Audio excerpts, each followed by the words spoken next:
right, we are here in Hector tonight. We've got 7th grade girls, 7th grade boys, junior girls, junior boys, and yes, folks, ARD Sports Network and Cat TV are combining again because we enjoyed it so much Saturday. Yep. We thought, let's get one more in. Yep, another one. We're going to do it one more time. And on the Hector end, if you don't, I am Shane Martin. I do all the Atkins calling, and then we have your man up here, Mr. Trey Johnson. Yep. And we really had fun the other night, Saturday, doing the senior boys action. Couldn't ask for a better afternoon because it was a great ball game, and we thought on our end everything went good, and we had enough feedback where we thought it was a good time, and we thought, well, the schedule, worked out. It just presented itself. We could do it again. Yeah. So, some 7th grade ball, a little bit different pace. It will be. It'll be wild. It'll be wild. Make sure I get my. So we're going to, let me look up here at the clock. 7th grade plays by different settings. So gotta get my. Don't know what kind of timing they're gonna. Well, maybe Jimmy just. They're checking the ball now. Make sure it's good to go. So for Hector out here on the floor, we've got Jaden Wood will be jumping. She'll be jumping against Kennedy Owens for the Red Devils. I believe what we're going to do is a 5-minute quarter. Okay. Type deal. So this is Olivia Birdwell with it. And she gets it to Wood. Wood is going to try to drive and now gets it back up top. That is Story with it, Tinley Story, and we're going to have a foul right off the bat. That may be the first of many fouls. That tends to happen in 7th grade games. Yeah. And, I've had a debate with this about coaches and stuff, Trey. When you come out in 7th grade, if you come out and apply a full press right off the bat and stuff, we really think that if the other team is not to that point yet, these kids are not learning. It won't be fun for them. Right. It's just going to be a grueling day for them out on the court. So, to me, 7th grade years, let them play, let them have fun. Let them learn. Let them learn. They need to learn the basics. And the second free throw is good by Birdwell. So we've got a point on the board and Hector leading. This is Liv Killens for the Red Devils coming across the timeline. She gets it over to Keene, Briley Keene with it. And here's a steal by Birdwell. Birdwell is going to race down to the other end, and we're going to have another foul on the Red Devils, and that's going to be on Callie Johnson. A moving clock. I think until it gets down to about a minute, I think if we have a foul or a timeout, in timeouts they'll stop the clock for sure. But in a foul situation late in the quarter, they will stop the clock for that. That's one thing I did notice the other night when we was playing Scranton. Here's Johnson with it, and almost a steal. And now we've got a loose ball. We've got bodies on the floor, and Briley King's going to come away with it for the Red Devils, and she gets it to Callie Johnson. Callie's going to get a shot up, and no good, and it is rebounded by Tinley Story. Tinley going to take it all the way down, and she's going to be cut off at the baseline, looking for help, and gets it back up top. And this is Wood with it. Wood, free throw line jumper off the rim, no good, but long rebound. Wood's going to get it. Nice pass by Wood. Wood hit Tinley Story underneath for the bucket. Tell you what, they better watch out for Jaden Wood. She is one of the few females I've ever seen up here at Hector play football. Oh, wow. She is a football player, and she can present herself during those games. She is a presence. Well, there was a steal by Story, and the layup is no good. But looky there. There's Wood again. And Coach Ball wants a timeout as Wood has had 4 straight points and a 5-0 lead for Hector.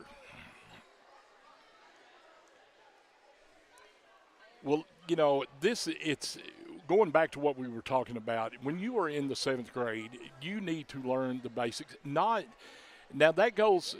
Some kids play Pee Wee, but then you have some kids that wait that they want to start in the 7th grade. I mean, that happens in Pee Wee football to 7th grade football, and it happens in basketball. Mm-hmm. You are still learning the basics: dribble, pass, shoot, you know, the basics and stuff. If you get one team that comes out and presses and another team that's still in that learning mode, you're not – I mean, it's not going to be fun. Yeah. But I understand. I mean, it's the coach's right to come out and do that. Yeah. Back from that timeout now. So here's Killens with it, and here's another steal by Birdwell. Birdwell going to go all the way, running layup. Oh, runs off the side, and Liv gets the rebound for the Red Devils. We're down to about 1:40 here. Here's Sophie Small, and she can't hold on to it, and it'll be a turnover to the Wildcats. Trey, we were joking before we went on the air about the joint simulcast names. Yeah. You know, I don't know what you would call this. I don't either, but I've talked to some people and they were just laughing. They were like, a joint simulcast and 2 teams playing. Yeah. That's unheard of. There's a nice pass from Wood down to Story for the bucket. It's 7-0.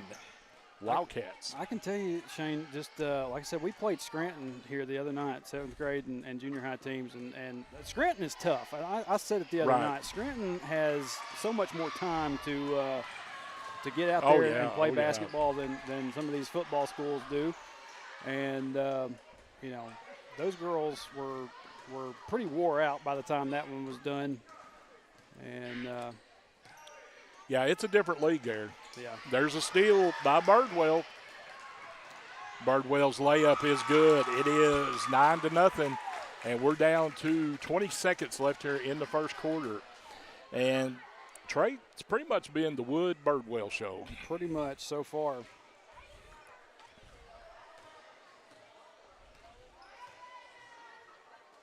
Oh, almost a steal, but here goes Briley King with it. Briley gets it to Callie Johnson. Callie's going to get a shot off and partially blocked, and that's going to bring it into the first quarter. It is Lady Wildcats 9, Lady Red Devils 0. Yeah, it's a very much different pace that these Lady Wildcats are running than what I saw, like I said, from them against Scranton the other night. Scranton, they just looked like they were a little bit scared, you know, running a little bit scared, but well, and I'll vouch on our end. The 7th grade girls, in their first game, they got beat 30-0. Oh. It was a bad night. But then in the last game we had last week against Danville, they lost 14-2. Played a whole lot better. Saw some better things out there. So, you know, Coach Ball, I've talked to him a lot since I work with him at school, and he said it's just, you know, he said it's a work in progress, and he said you got to develop them, and he said you got to teach them the basics, and he said that's all I'm really worried about right now is these kids learning the fundamentals. Mm-hmm. Take a real quick look here at chats. Once again, my dad, he's a former Red Devil. He's in here watching. Not much going on the YouTube side. Nothing quite yet on y'all's end either. Well, Trey, I know we talked about it a little bit Saturday about doing this and stuff.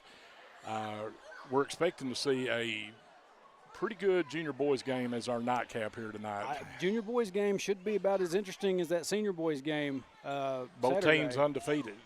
I believe so. Okay, I know we are. Our junior boys got beat by Scranton. Okay. Yeah, Scranton swept us that night. So, but yeah, should be really good. We got a pretty good junior high group that has come in. And we've got, well, now if we're still playing halves, it should be Atkins going this way, and we had Hector going this way. We're doing 2 5-minute, or we're doing 4 5-minute quarters, and I actually forgot to stop my clock there. So now they're going to reset and have Atkins going this way. Should have. I think everybody got confused right there. The officials are looking confused. Let me see. Let me get my clock fixed. 4:52. All right, here we go. Red Devils now. Here's Briley King. She gets it to Kennedy Owens, and Kennedy has it stolen from behind, and that was Jade Morrow with the steal. And she gets into the lane, and little tie up there between Wood and Owens. Owens being our center, and that'd be a battle right there. Because I know you said Wood is about as tough as they come. Yeah, she is. I saw her lay some hits on the football field against some boys.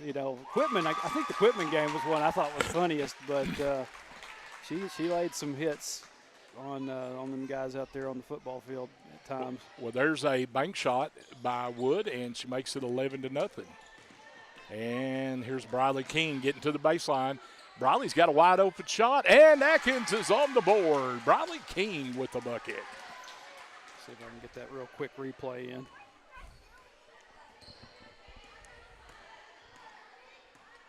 So it's 11-2, and we're in second quarter action here. Oh, there's a steal by Owens, as Owens is going to dribble and try to go to the goal and lost her dribble. Good effort by Owens, and just couldn't hold on to the dribble. Kind of went down hard on that. She's up and moving. So. Let me tell you, she's tough. I know when she was going to the goal there, the eyes were probably about that big because she saw a clear lane to the goal. And we've got a drive here by Melody Mason, and she goes out of bounds, and it'll come back to the Red Devils. So both coaches are getting subs in now. I forgot to add a couple points up there to the Hector side of it. Ashlyn Rowe has checked in now for Hector. And let me see here for the Red Devils, Harley Battles is in the game.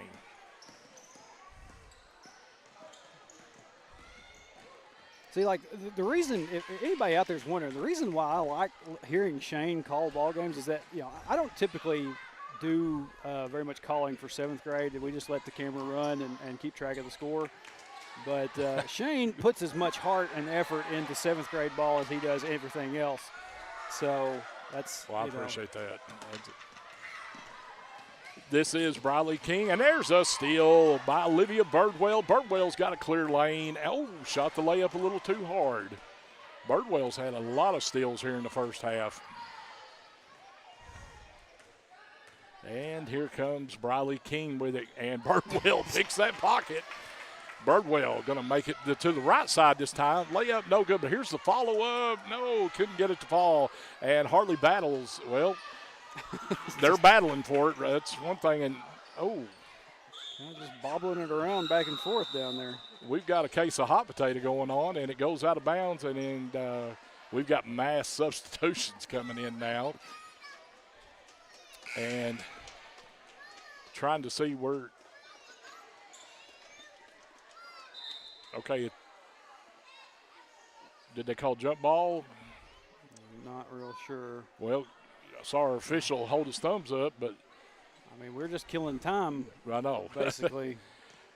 Well, they're going to go with the Red Devils. Red Devils are going to have the ball. It's Briley King now, and King and Birdwell's going to get called for a foul there. She's had a lot of steals, but she got a little bit too aggressive right there. So Battles will throw it in for the Red Devils. And gets it. Gonna have to. This is Alyssa Webster. Webster has it stolen, and here goes Birdwell. Birdwell's got a girl all the way down the floor, and her layup is good. And that is Maya Martinez with the bucket. And 11-2, is that right? Or it should be 13. 13-2. There it is. Yeah. Here's Keene, and Birdwell's going to get called again. Birdwell was like, what am I doing? Sitting here watching some of these kids start to running around behind me. That makes me nervous. I just have a fear of one of them tripping and hitting me or hitting the camera or hitting a table and getting hurt. Right. And Webster needing help. Webster's trying to get it to somebody and gets it to Zaylee Reed, and Reed has it taken away. And who we got coming down for a layup is good, and that is Martinez with her second layup. It is 15-2. And we're down to 3 seconds, 2, and that's going to be the end of the first half, and it is Hector Lady Wildcats 15, the Atkins Lady Red Devils 2. We will have probably about 2 minutes is what I've usually seen in 7th grade. Well, looks like 5 seconds. Coach Spears is taking her team. Like, I think when we played Scranton, she just kept them out on the bench, but she's going to take them to the locker room, and it looks like y'all are going to take y'all to the locker room as well.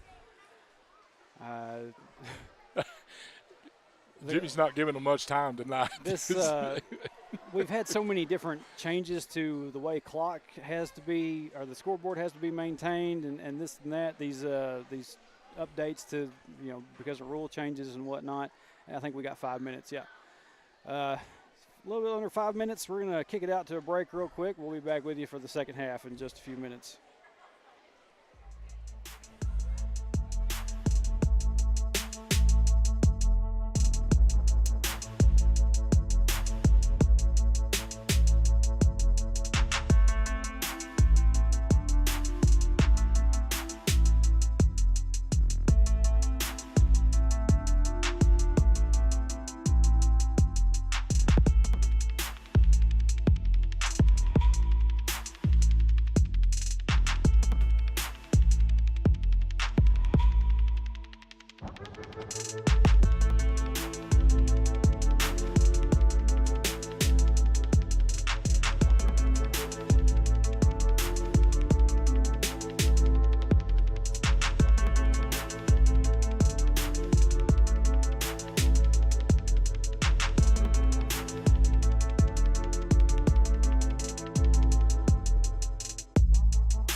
right, we're back here at Hector in our second episode of joint simulcasting. And I was not ready to go on that one. You'll give me just a second. And we've got a bucket right off the bat for the Lady Wildcats, and should make the score 17-2. I did not catch who that was, but here's Johnson with it, and we're going to have a foul. I believe from the way Jaden Wood was acting that they were going to call that one on her. Yes, that's who that one's on. It's on Jaden Wood. So the Red Devils will inbounds, and there's a steal right off the bat, and that is Samuels, Abby Samuels with the steal.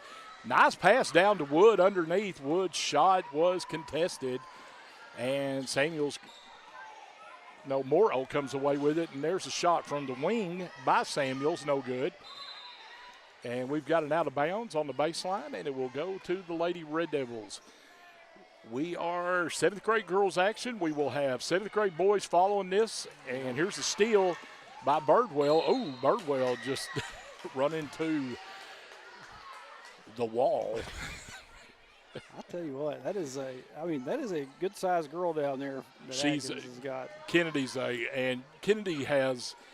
she does everything passionately, and she plays hard, and she really likes this game, and it's a learning year for her. She reminds me a lot. There was a girl we had in my class when I was here. For the longest time, she ended up moving and transferring to another place, but her name was Courtney George. Just a beast, of a ball player. And unfortunately, I think she passed away several years ago, but fun to watch. And Liv is going to be tied up by Samuels. And, I expected a lot more jump balls, and that's like our only second or third one here. Yeah. And my broadcast partner, T, he does not care for the jump ball call. He thinks it's the biggest bailout call in basketball.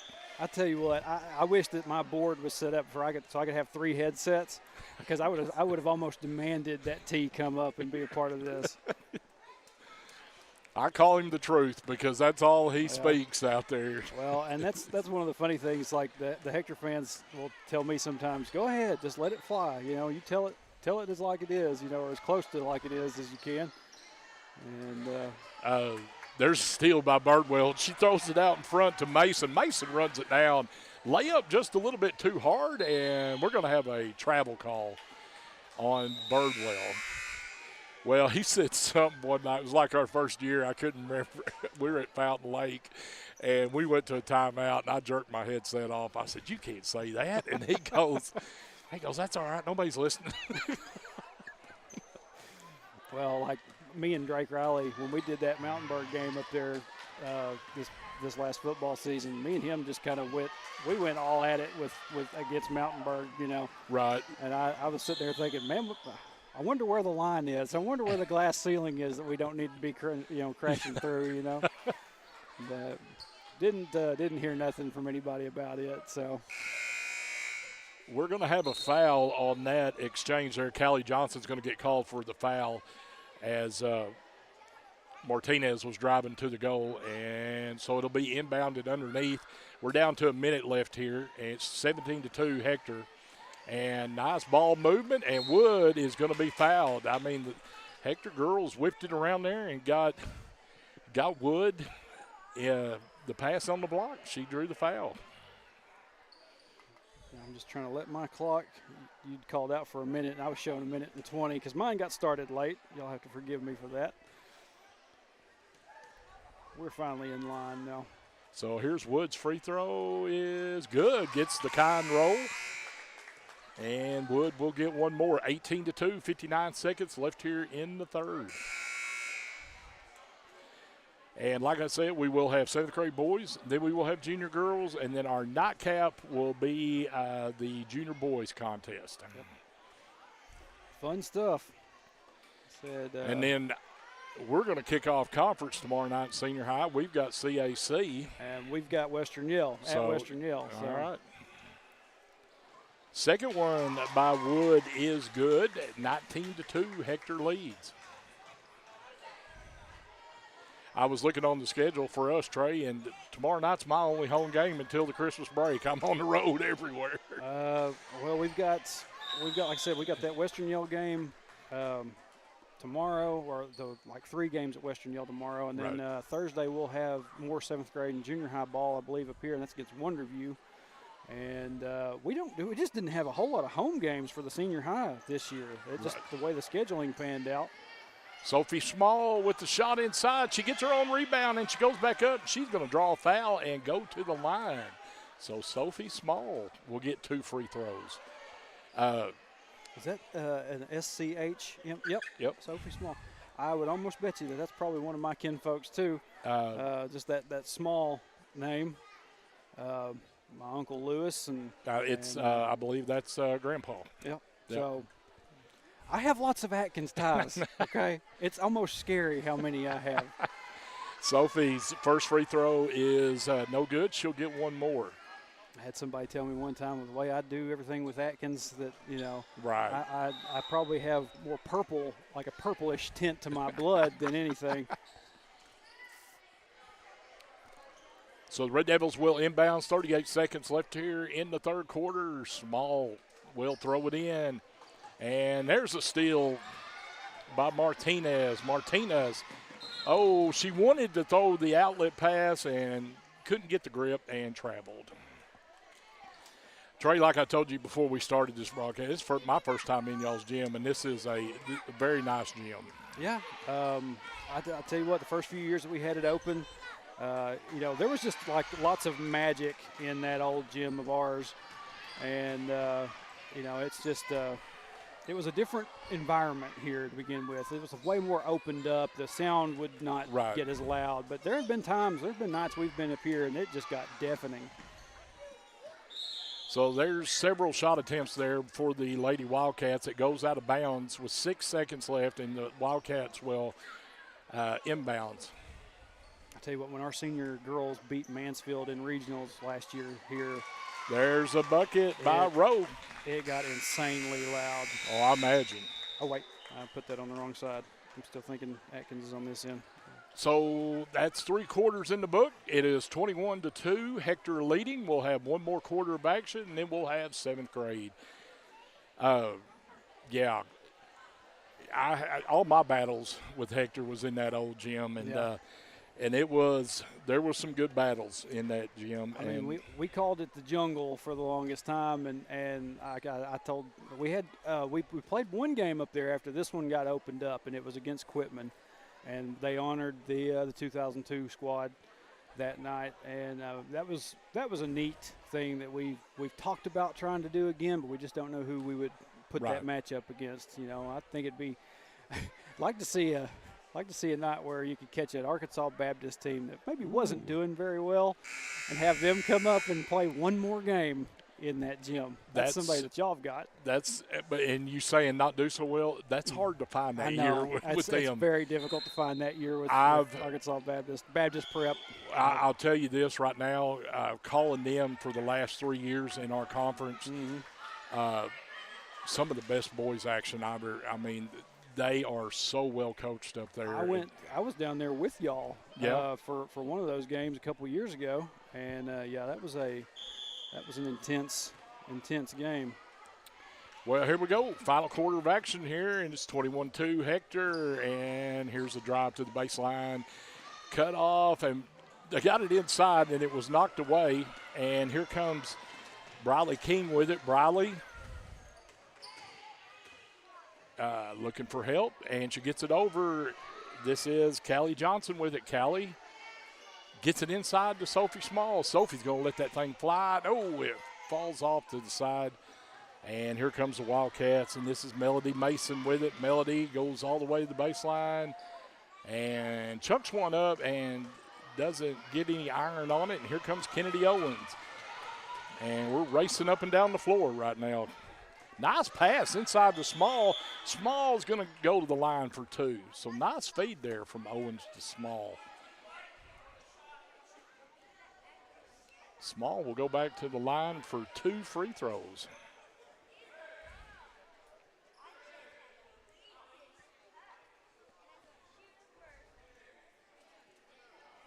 Well, I can see now why y'all were able to host the regional and stuff. I mean, this is it's very nice to accommodate everybody in here. Yeah, there's probably there are. I mean, we've seen Russellville's gym. They have like bowls like completely around and everything. But for one of the nicer 2A facilities that we see anyway. Oh yeah, no, hands down. Owens with the stick back, and Red Devils get a bucket. Kennedy Owens with the follow-up. Makes it 21-4 now, Hector. And there's a steal by Briley King. Briley looking for help and gets it to Owens. Owens is going to let the first 3 of the night fly, and Sophie gets the rebound. And Liv Keelands comes out with it for the Red Devils. I do believe that was our first 3 here we've had attempted. There's Callie Johnson. Callie, and we're going to get a foul out of all that. When somebody goes to the ground, we're going to either, and going back to what I was telling you about, we was talking about jump ball. It's such a bailout call. Yeah. I mean, you see the tie-up happen sometimes and somebody gets thrown to the ground, and they still call it. But what I hate is somebody that battles underneath and gets a rebound, and all it takes is just for one person just to put their hands on it, and then you get a jump ball. Yeah.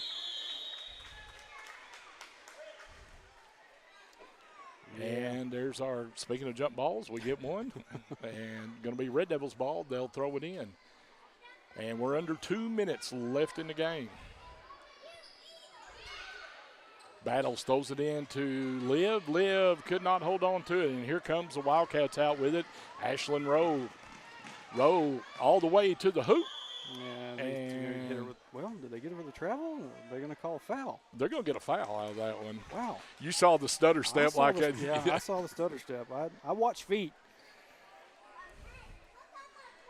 She needs to learn the what we was talking about Saturday, the Jackson Taylor Euro with a little English on it. Yep.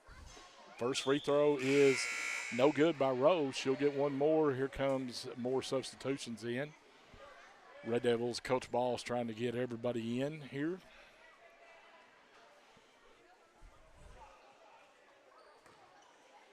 Briley Alexander is in now with Zaylee Reed.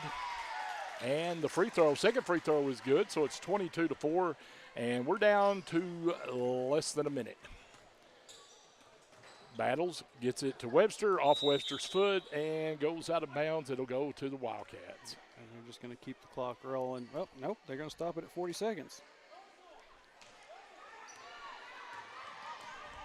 Here's Martinez all the way, layup, no good. Reed gets that rebound. And just a little robbery there as Rowe just took it away from Reed.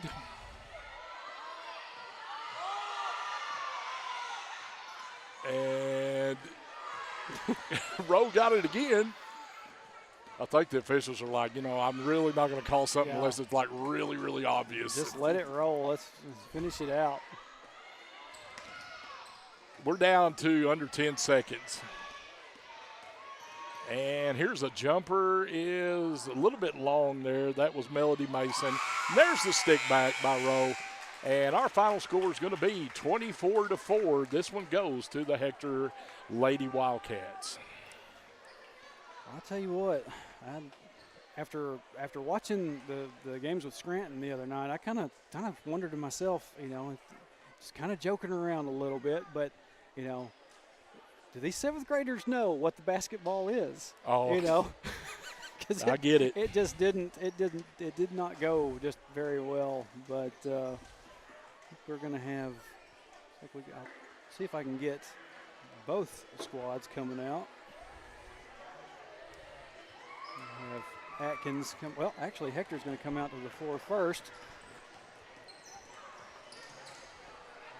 Take a look at that real quick. There's the Wildcat boys, and then here Atkins boys. Switching back and forth a little bit.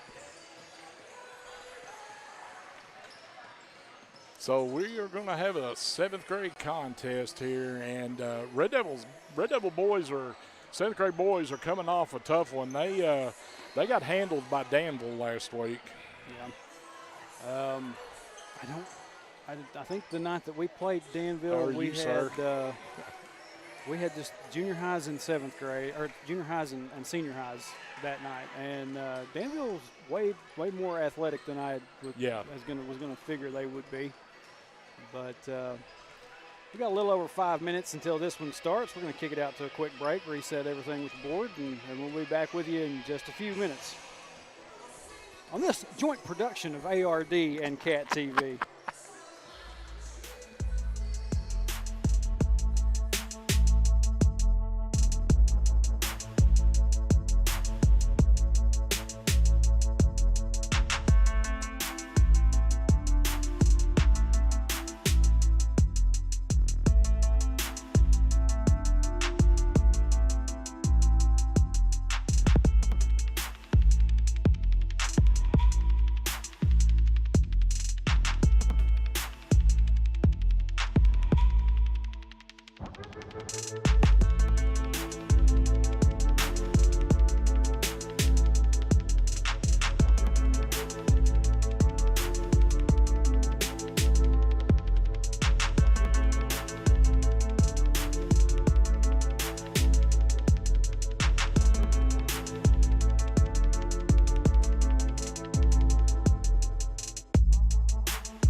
I'm Carol Collins, and I'm running for Pope County District Judge for Our Future.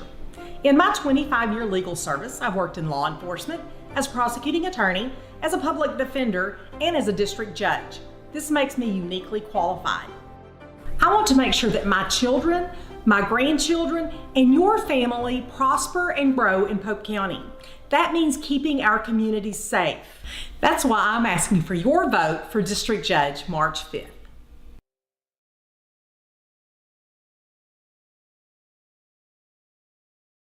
Safeguarding your building from the elements starts at the top. Use the company that's worked hard to earn the reputation as a top commercial roofing company in the area, Miller Roofing. Miller Roofing Company is local, family-owned, and their full-service team has been in business for over 30 years. Extensive experience working hand-in-hand with product manufacturers for new roofs, coatings, repairs, and re-roofs on many different types of commercial properties. We also know the importance of getting construction finished quickly. Contact us for a free consultation on your roof today.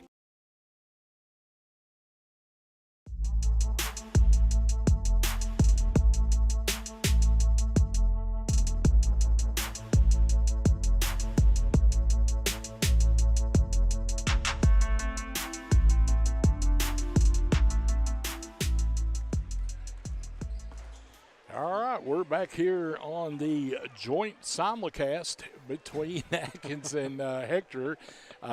This is our second episode, and that's what we'll call it.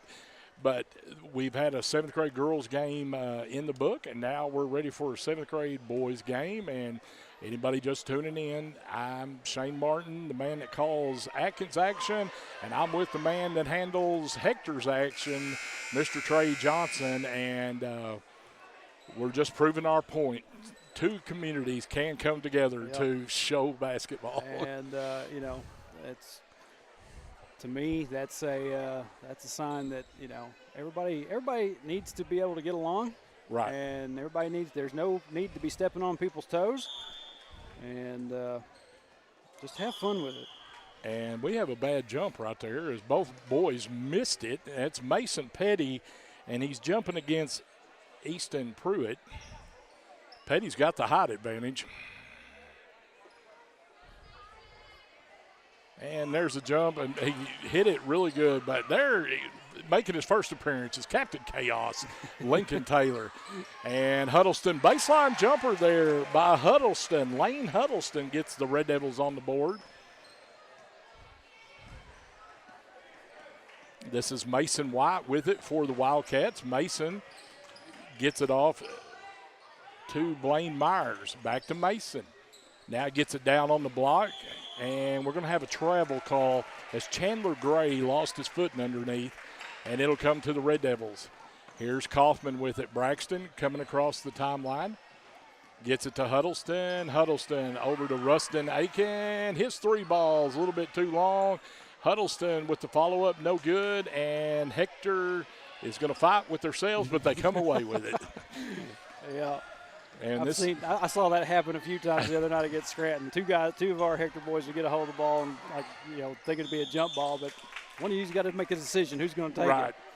Well, right there was Kyler McKay for the Wildcats, the littlest player on the floor, and he just weaved his way all the way to the goal and got it fouled.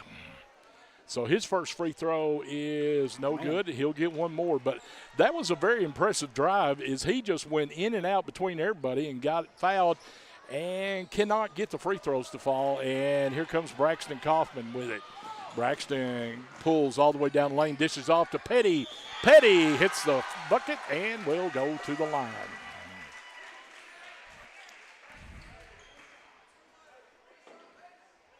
Mason Petty not.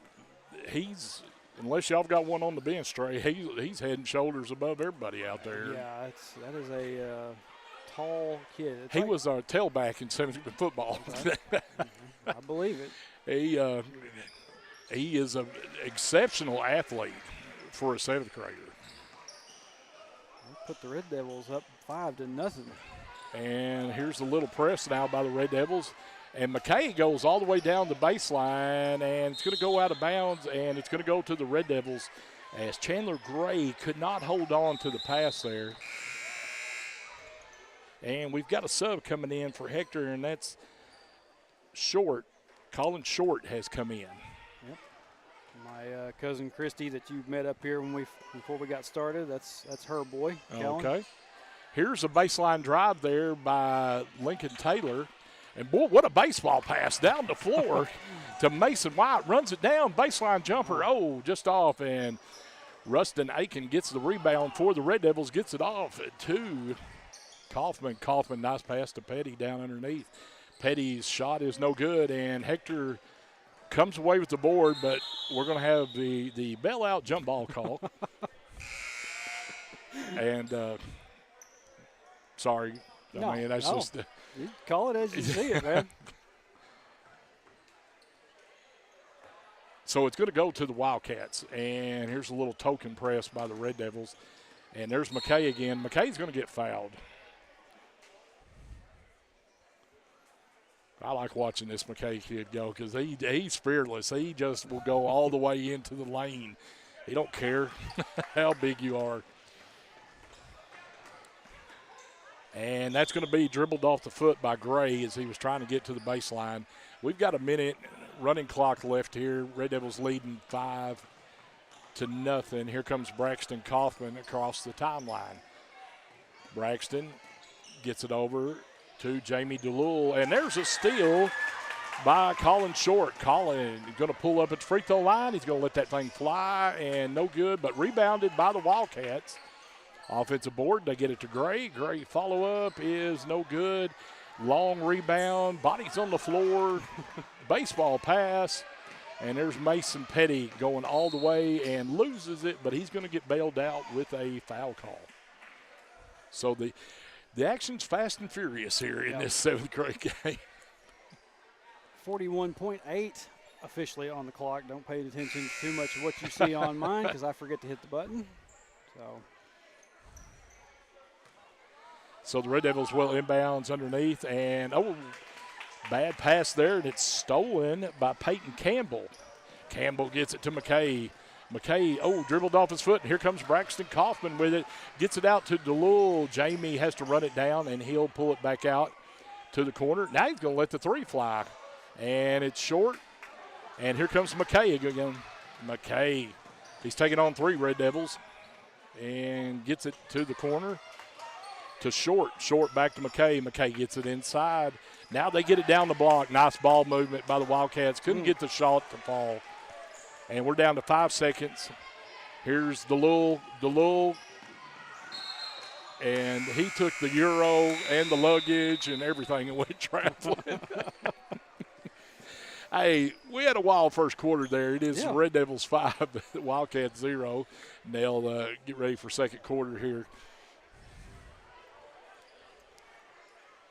Yeah, like I said, this will be about maybe the 2nd, 7th grade night of basketball that I have been here to see. Typically, if it's just like a jamboree or something, I don't usually go for any of that because. Well, this is I believe 7th grade. This is their 3rd ball game, and our 7th grade boys are 1-1. Like I said, they lost to Danville last week. And I know Coach Bennett was not very happy with that outing because it was one that, it was a rough night for him. Hey, talking about Danville, though, like I said, when we went and played them, I was impressed. I mean, they were just out athleticing, like we talked about with Hector's senior squad and Atkins the other day. Danville's just out athletic us the entire afternoon. Right. I'm not sitting here trying to say anything bad about our kids, but that's just how it was. Tough to get any kind of momentum going because Danville was just right on them the entire time. So Aiken inbounds it to Kaufman. Kaufman comes across the timeline. We're having second quarter action here in the corner to Huddleston. Huddleston tried to drive baseline and dish it off to Petty, knocked out of bounds, and it'll stay with the Red Devils. And we're going to have a sub coming in. That's Blaine Myers will come in, and Easton Pruitt will go to the bench. Here's Taylor to Rustin, and it was knocked away. And then McKay comes out with it, and he gets it off to White. Mason White gets it back to McKay. McKay looking for help, gets it back to White. Now they get it inside, kick it down. Wing jump shot is, no good. That was Colin Short, and we've got bodies on the floor and jump ball call. And it's going to stay with the Wildcats on this one. Here's the inbounds to McKay. McKay goes back to White. And White, I heard a little contact there, but they didn't get any call. Here's Kaufman. Kaufman got up in the air, and he didn't know what he wanted to do with it, and was hoping no official was watching. But he came back down. So here's Mason White. Mason gets into the top of the key. Mason tries to split two defenders and jump ball. And we've already broke our 7th grade girls jump ball.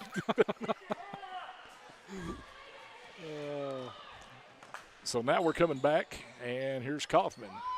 3 minutes left. Kaufman goes all the way. Run layup is no good, but he's going to draw a foul.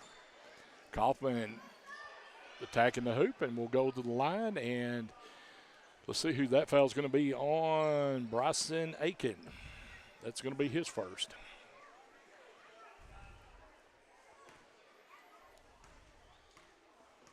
Kaufman, first free throw is off the back of the rim. He'll get one more. Is y'all's haven't seen her, but I know y'all got is Elizabeth up here today shooting? Yes. Well, she's down there. I can see her. She's been. I think she was doing some editing on her laptop just a little bit ago. Okay. She's a taking a night off. She's a very busy woman. I know she is. I think she's probably got more. Well, she does some good work. Junior high shots that she's going to be probably going to do than probably 7th grade ball. We've also got one of our other photographers. Well, I saw him. Willie Mason. Okay. He's another good one.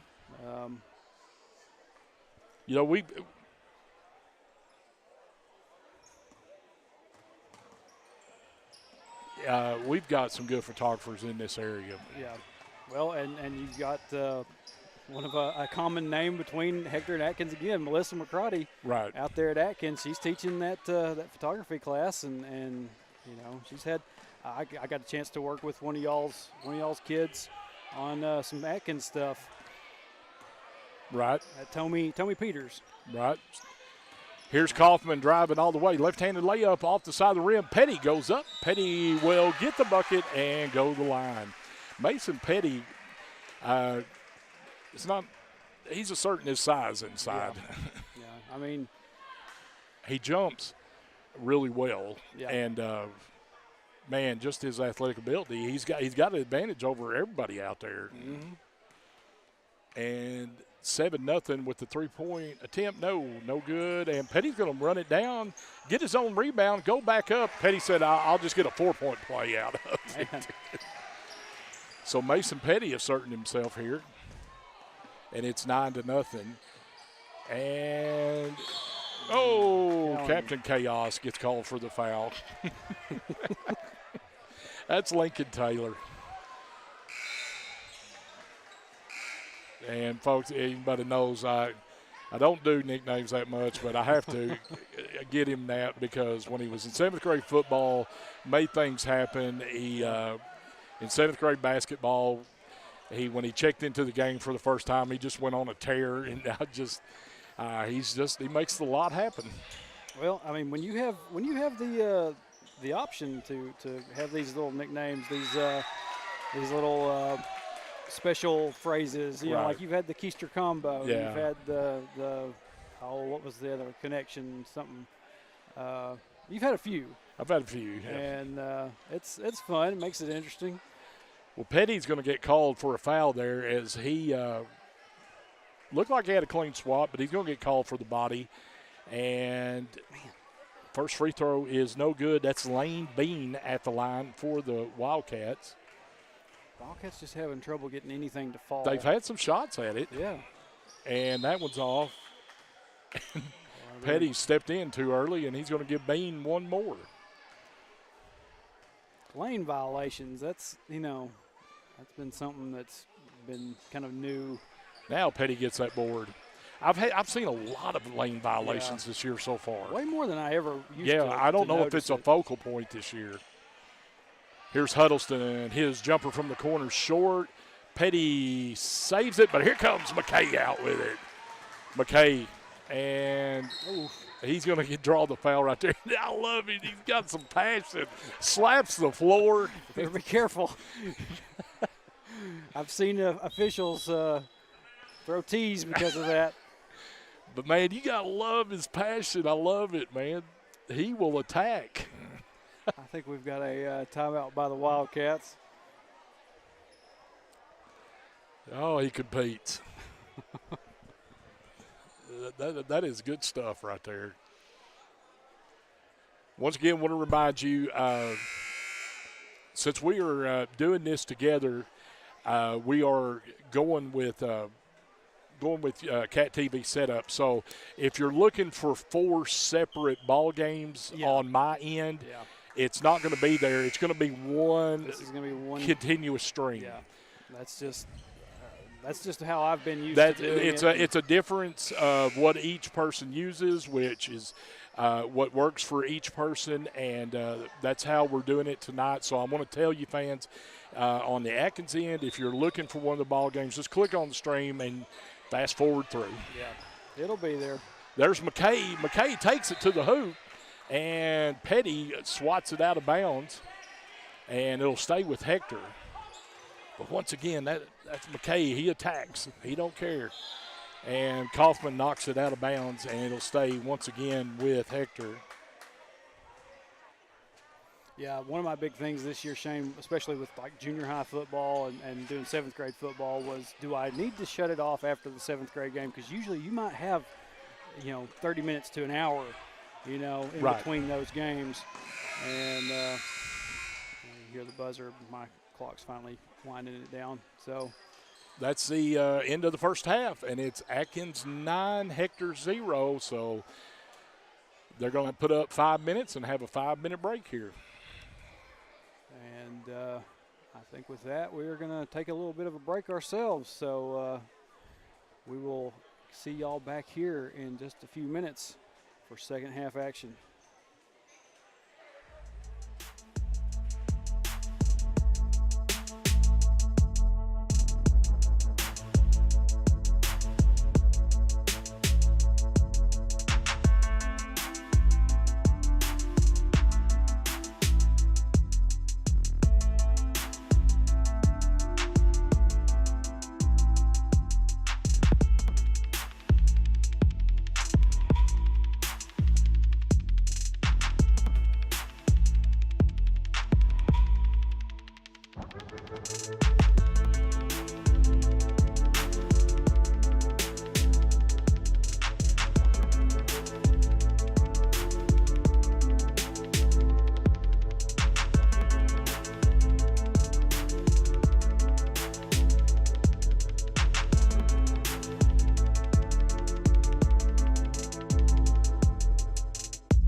All right, we are back here on the joint simulcast between Hector and Atkins. This is our second episode of it, and it will be the last episode because we don't play anymore against each other. But like we said, we found out during the senior boys game Saturday. We're looking forward to Atkins and Hector football will play the benefit game now for the next 2 years. Get a little bit of Pope County, football action again before y'all go have to hopefully finally get that win against Dover again. Yeah, I agree. Get that series back on track, Shane. I know. Here's Kaufman with it. Kaufman going to drive in the lane. Kaufman's going to take it all the way. And he hit the bottom of the rim on the layup. And, boy, here comes McKay. McKay all the way down. Layup is good. What an effort there by Kyler McKay. Replay on that one. 9-2-2 now. Mason Petty goes down. His shot's off inside. And Kaufman with the board. And we should have – we're going to have a foul on Hector, and that's going to be on Chandler Gray. So Red Devils will inbounds, and there's a baseline jumper by Petty. Could not fall, and it goes out of bounds, and it will go to Hector. And Coach Bennett is like, let's apply a little bit of pressure because Hector's got the outlets going. And there's a steal for the Red Devils. Mason Petty going to go all the way to the hoop, and his shot is no good. Kaufman with the offensive board. And it's no good as it was partially blocked, and there's our man McKay coming out with it. And we're going to have a push out of bounds. It's going to be on Kaufman, and he's going to foul Mason White.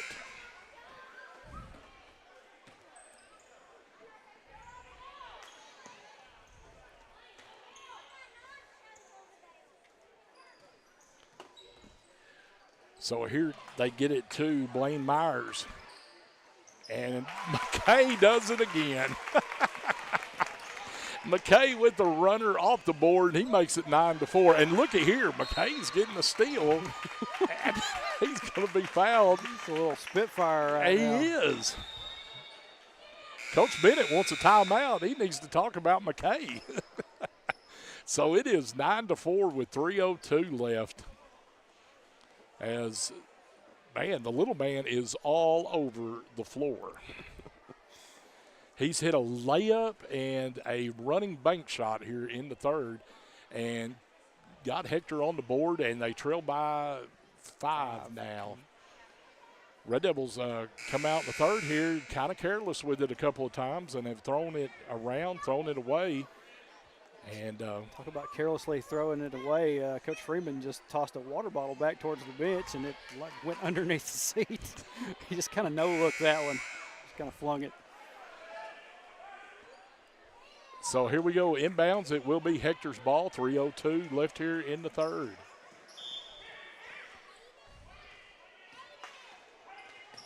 And this is Myers with it. Myers tried to get it to the corner. Taylor almost gets the steal for the Red Devils, and they come back to Hector with it. Here's McKay. McKay being checked. Oh, Kaufman's going to get the steal on McKay. Kaufman driving all the way to the hoop, draws the foul. Oh, wow. They're going to call Kaufman for the push-off right there. Not something you see very often in 7th grade. No. And Kaufman's going to get the steal. He gets it inside to Huddleston. Huddleston looking for help, down to Petty. And Petty, nice pass underneath to Kaufman. Petty found Kaufman on the block, and Red Devils get on the board 11-4 now with the lead. Myers is going to have it almost knocked away, but McKay comes away with it. McKay gets it down the block, and the layup is no good as that was Bryson Aiken. And here, but Hector comes away with it, and now Kaufman's going to get the steal. Kaufman driving to the hole. Layup is no good, but he's going to draw the foul.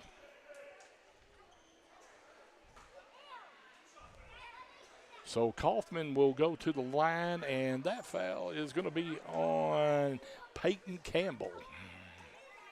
So is this Kaufman kid one that belongs to the Mark that you talk about? Yeah. Okay. This is Mark's son. He was quarterback for the 7th grade. Okay. Good athlete. So for the Red Devils on the floor, we've got Lincoln Taylor, Lane Huddleston, Braxton Kaufman, Mason Petty, and Rustin Aiken. And for the Wildcats, we've got Chandler Gray along with Colin Short and let me get here, Easton Pruitt, and then Kyler McKay and Bryson Aiken.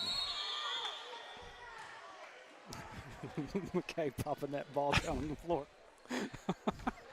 Jamie DeLuel is now in. That's who the foul was on, was Jamie DeLuel, and Xander Parks has checked in now for the Red Devils.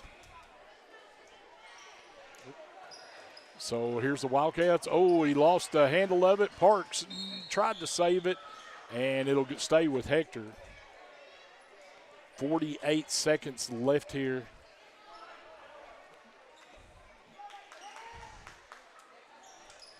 And here's McKay. Oh, here's a steal by DeLuel. DeLuel, Jamie, gets it down to Rustin. Rustin's layup is good.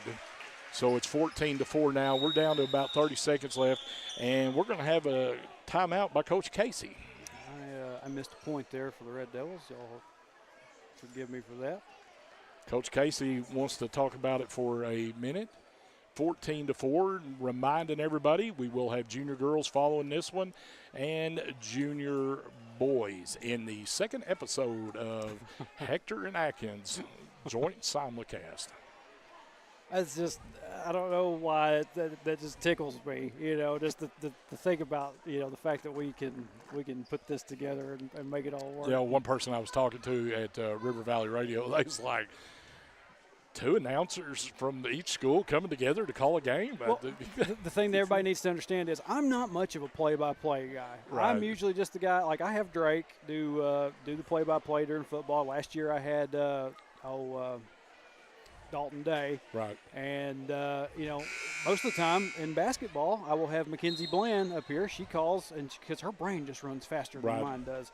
And she's excellent at that. And, I had Jeremy Curtis on with me the other night at St. Joe, and he did a fantastic job. And so it's good because, Shane's a play-by-play man. He knows what he's doing. I don't have to worry about my brain running too fast. Now we've got Remington Kaufman has checked in for the Red Devils. And there's a travel on Hector, and that's going to be Pruitt, who shuffled the feet, and it'll go to the Red Devils with 30 seconds left here in the third. And Huddleston, and we're going to have a foul on McKay.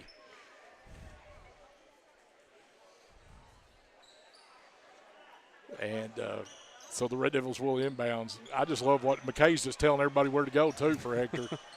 DeLuel's layup is no good, and we're going to have a push on Huddleston, and 23 seconds left here in the third. 14-4, Red Devils.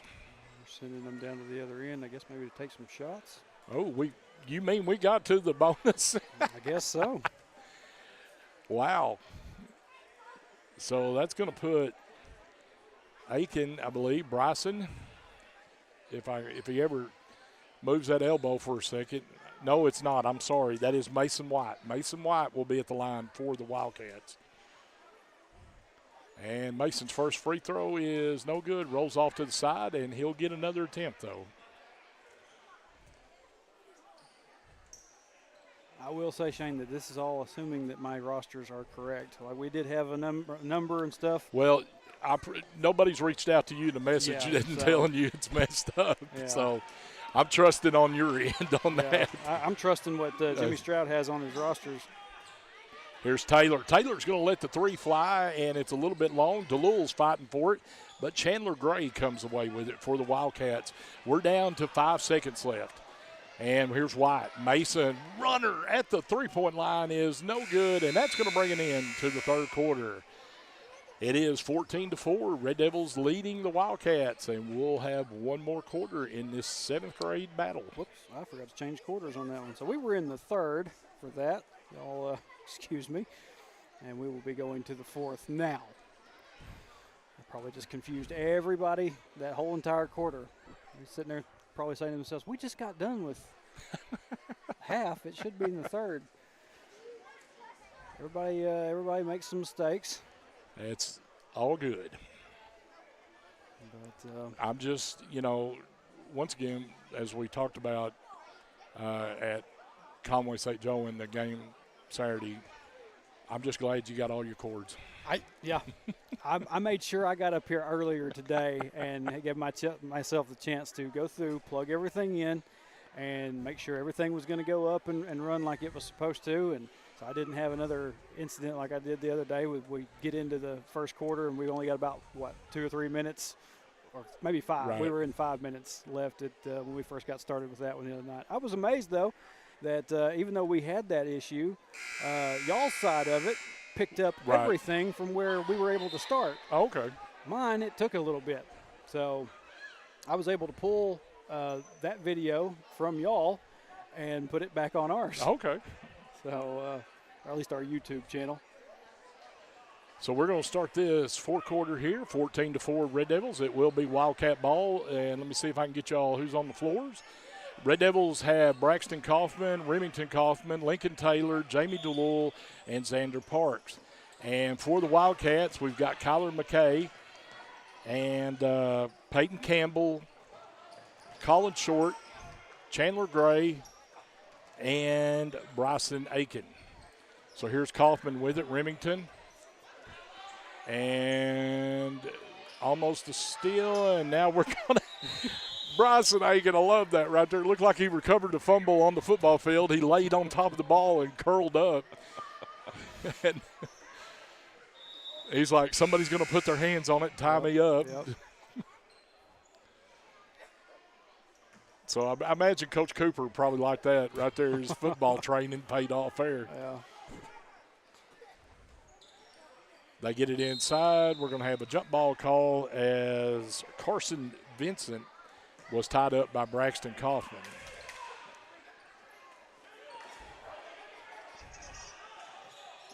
And Red Devils inbound. Here's Braxton with it. Braxton. And, what a collision. Yeah. And that foul is going to get called on Colin Short.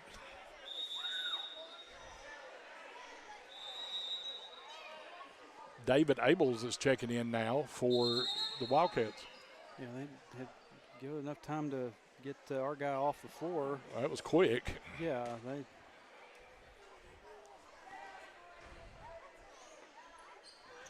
So here's Remington Kaufman. Remington Kaufman, runner is off the back of the rim, and body's on the floor, and it's going to go Wildcats' way.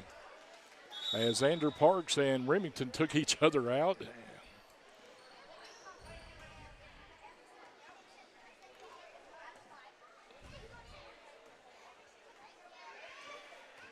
So here's McKay coming across the timeline with it. McKay's got all the Hector points here.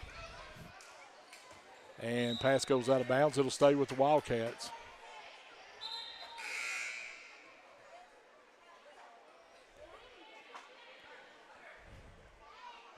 So here's the inbounds by Aiken. Aiken gets it to McKay.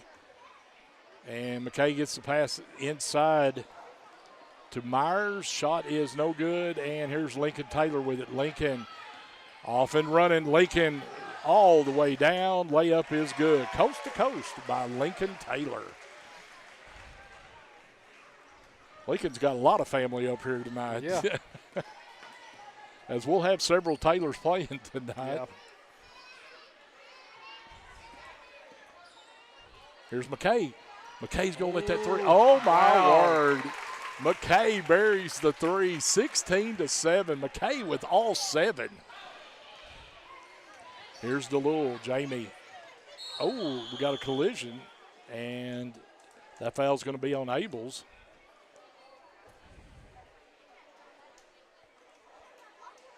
So, can we say Atkins 16, McKay 7? Could, yeah. I mean, that's crazy. The little little guys put a show on out here today.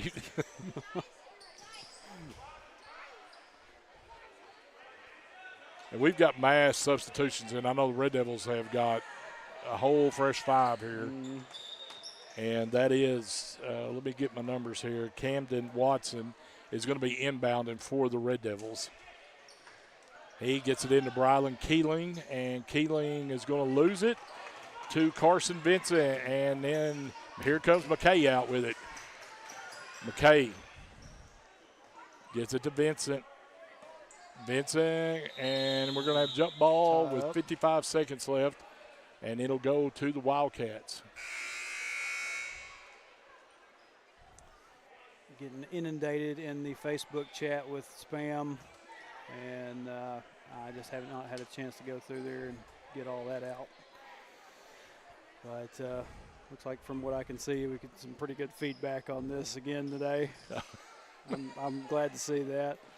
Here's the inbounds to McKay. McKay going to have it knocked away, and Waylon Sanford comes away with it for the Red Devils. And here's Watson with it. Watson driving down and gets it to Keeling. Keeling back to Watson. Watson over. Here's a 3 at the top is, no good. That was Sinky with it. And Sinky's going to get the putback. Trey Sinky with the bucket for the Red Devils. 25 seconds left.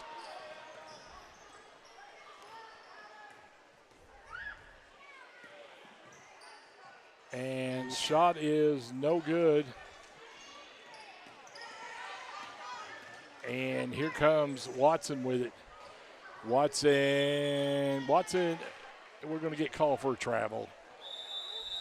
So 6 seconds left, and that's going to bring Gage Shadden in.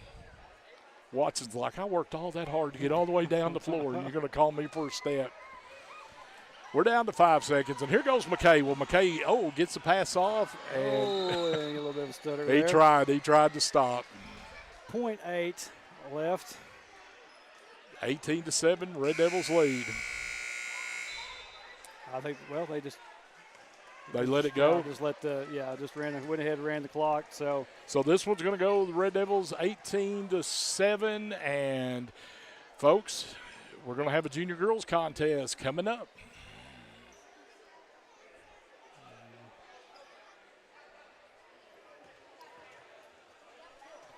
So good. I mean, that was a pretty good boys game. It was, the action was fast, furious.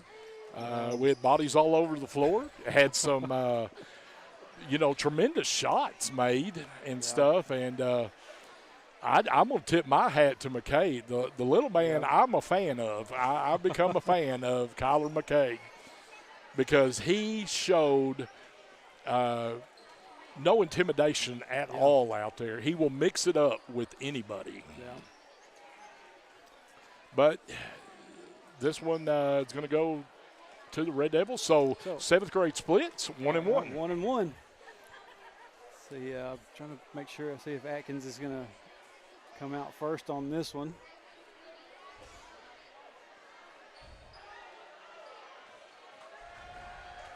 There's y'all's Lady Red Devils. So our Atkins Lady Red Devils and Lady Wildcats are making everybody wait in anticipation. Yeah, they have to wait on their music. Basically. It's all about music nowadays. It is. Yeah. It is all about music. We cannot function without the proper song being played. I get it. I was a fan of it, too, when I played. Yeah. So we got 6 minutes on the clock for pregame shoot-arounds and letting these kids warm up. We're going to kick it back out to break. We'll be back with you for the start of this one in just a little bit.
All righty, we are are ready to go for junior high girls action here in Hector tonight.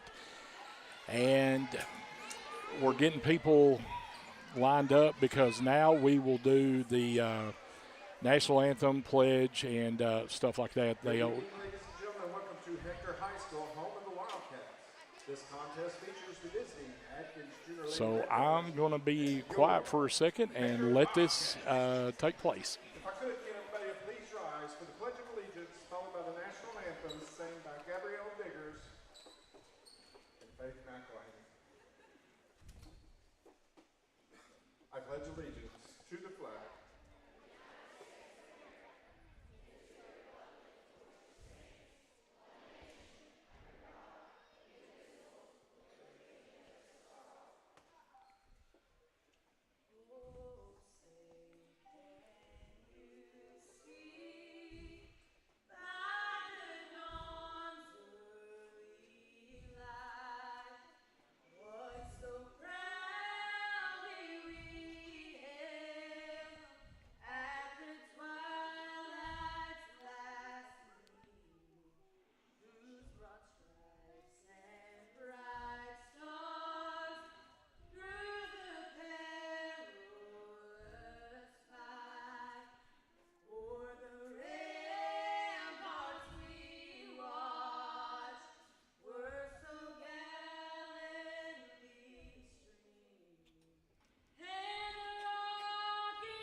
Faith McElhaney and Gabriella Biggers, I believe. Well, I'm going to tell you right now, I've been in a lot of gyms, a lot of football stadiums and stuff, and that was one of the best versions I've heard. So we will get the junior high Lady Red Devils. So the starting lineups, let's go ahead with them. It will be Taylor Wildcat, Aubrey May, Marley Taylor, Madison Payne, and Brady Bjorgum for the Atkins Lady Red Devils. And it is Coach Callie Kelly, her first year at Atkins. We got her from Danville. She was over at Danville for the previous 2 years. And she is now here at Atkins with us. And Trey, the Atkins Lady Red Devils lost a heartbreaking double overtime game to Danville last week. Yeah. Well, kind of the flip side to that, Coach Spears, Coach Missy, whichever one you prefer, our junior high girls coach, she also came over to us. She's a graduate of Hector, but she came to us from Danville. Oh, wow. So, So the starting lineups for your Hector Lady Wildcats will be Mackenzie Moore, number 3, and number 4, Mackenzie George, and Abigail Dotson,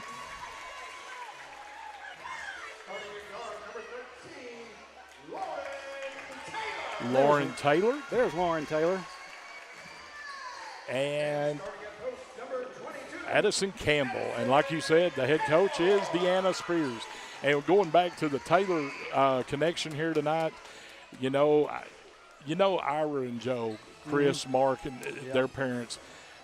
You got to be enjoying this night to get to watch 3 of your grandchildren play tonight. Well, and Ira and his wife, they'll tune in with us sometimes, and there's other members of that family that the wives and spouses. I think they have family that will pop in and watch from different places, and Yeah, it's a big time Taylor family affair tonight here at Hector.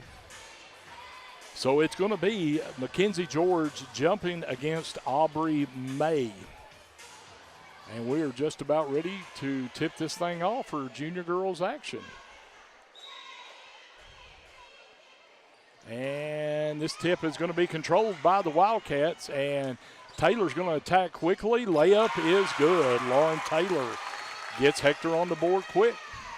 Got to fix timeouts there. And here's a press, but Marley Taylor's able to get down the floor. Marley pulls up. Her jumper is no good, and here comes Abigail Dotson with it quickly down the floor. Oh, we got a trip, an accidental trip. Their feet just got tangled up, and that foul's going to be on Marley Taylor. So Hector will inbounds underneath the goal, and it will be Mackenzie George throwing it in. They get it in the corner. Lauren Taylor, three is no good, and we've got to fight for the ball, and we're going to have jump ball, and it's going to go to the Red Devils.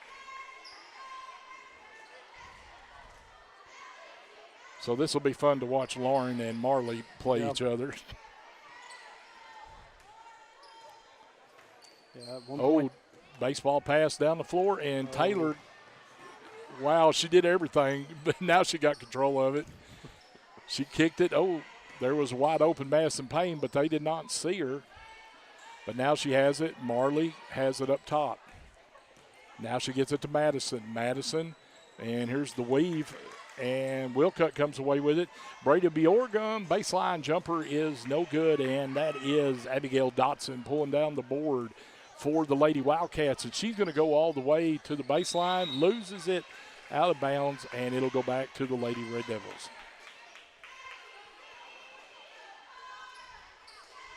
I have to look up at the clock now because we've had running clocks the last two games. Yep. And here's a turnover by the Red Devils as an errant pass, and so both teams got the turnover bug going here in the first couple of minutes. Yeah, a little bit of a feeling out process early in this one. So here's Taylor with it up top. Taylor drives, runner is no good. And Aubrey May comes away at the board, gets it off to Marley, and Taylor's going to get called for the foul. Lauren will be charged with the foul. I wonder if she's got her brother's Euro step. I don't know. I mean, she's talented, I can tell you that, but. Here's Marley. Marley's going to be checked, kind of a hip check there by Addison Campbell. So there's a foul on the Wildcats. And Addison Campbell is one of those that will get a little bit of, plays very aggressively. You see her after a game, and she is as red-faced as the Atkins jerseys, She goes hard with it every night. Well, every team's got to have one of those. Yeah. Marley is looking for help, and she gets it to Wildcat. Ooh, Wildcat had it swatted from Lauren Taylor behind, and here comes the Wildcats. And they lose it out of bounds, and it'll go to the Red Devils. Marley, in the Danville game the other night, hit 4 threes, and so I know she's trying to get open to find that shot again here tonight. Well, there's another turnover, and here's another turnover. We're going back and forth. And Marley's just said, I'm going all the way down. Layup is good. So we're tied at 2 after 3 minutes of turnovers. Yep. And ball goes out of bounds, and it'll stay with the Wildcats. I know Coach Kelly and Coach Spears are like, y'all got to settle down. Once again, I think it's one of them things that's inter-county matchups. Yeah, everybody knows everybody. And somebody's going to try to out-athletic, That shot was Mackenzie George could not get it to fall inside. She had a good-looking shot and couldn't get it to fall, so now here's the Red Devils with it. And they get it inside to Aubrey May. Aubrey goes up, and they're going to count it. I think. I mean, he's awful being slow with the call. We got some kids that's climbing around on the rails up here in front. Kind of grabbed a hold of one of our cameras. So the free throw is good, and Red Devils take a 5-2 lead. And here's a breakaway layup, and we're going to have a foul on Aubrey May, and that's going to send Mackenzie Moore to the line. We may just have a layup contest here in this one, Trey. I mean, fast breaks down the floor until somebody gives out. And the first free throw by Moore is no good. Goes off the front of the rim, and she'll get one more. 5-2. Red Devils leading, and Moore's second is short, and Wildcat gets the rebound for the Red Devils and gets it to Marley Taylor. Marley all the way down, cut off at the baseline. Here's Brady Bjorgum. Marley's going to let that first three fly, and it's no good, and that rebound is taken by Dotson, Abigail Dotson. Dotson's going to try to attack, and Marley cuts her off at the block, and they flip it back out to Lauren Taylor. Lauren onto the wing now. This is George with it. George gets it back up top. And there's a little fake down the lane. Shot is no good by Mackenzie Moore. And Marley Taylor will clear it out. We've got about 2 minutes left here in the first quarter. It's 5-2. Lady Red Devils leading the Lady Wildcats. Wildcat being guarded by Taylor, and Taylor knocks it away, but Bjorgum comes away with it. Now back to Marley Taylor. Marley, and there's a steal, and nice hustle there by George. She saved it back in bounds, and the Red Devils came away with it. Marley's got the wide open three, and it's good. There's what we've been waiting for. It's 8-2. Like I said, she hit 4 in her last game. She has developed a really nice outside shot. And Coach Spears wants a timeout after that three, so Hector will take the timeout here. 1:21 left in the first. It's 8-2, Lady Red Devils.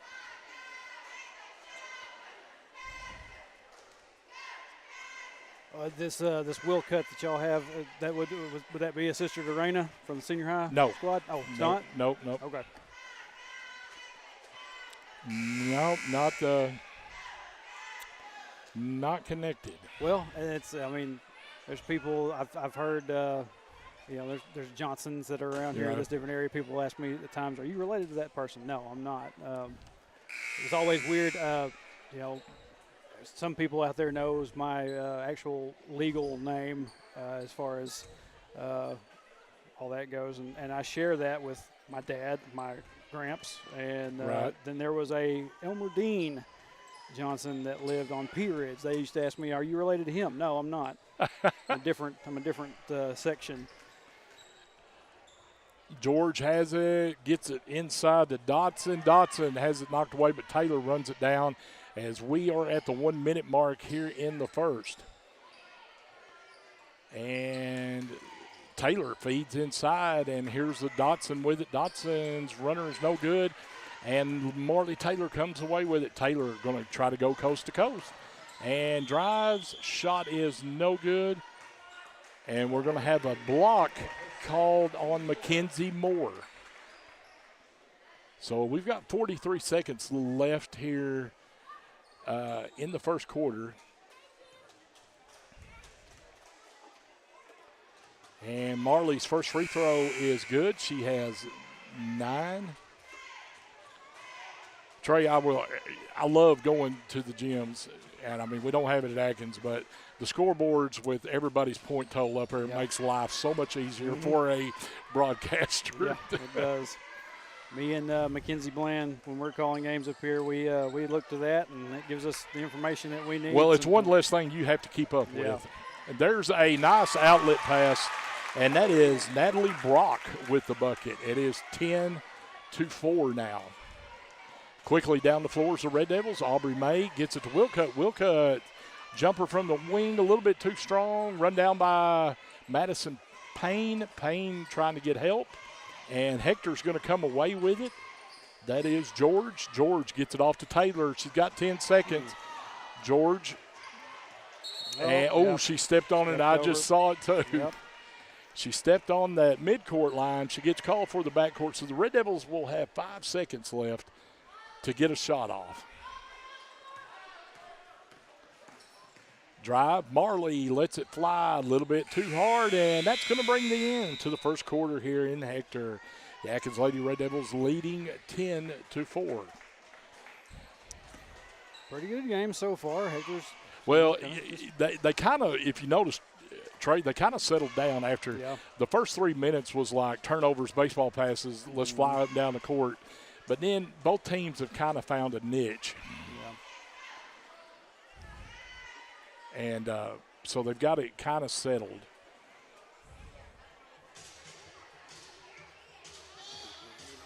We want to remind everybody once again, nightcap game, the one after this one, junior boys. Heard a lot of hype about that one, and those kids kind of knocked my camera out of place. I had it to where I could see both teams on the floor at one time. There we go.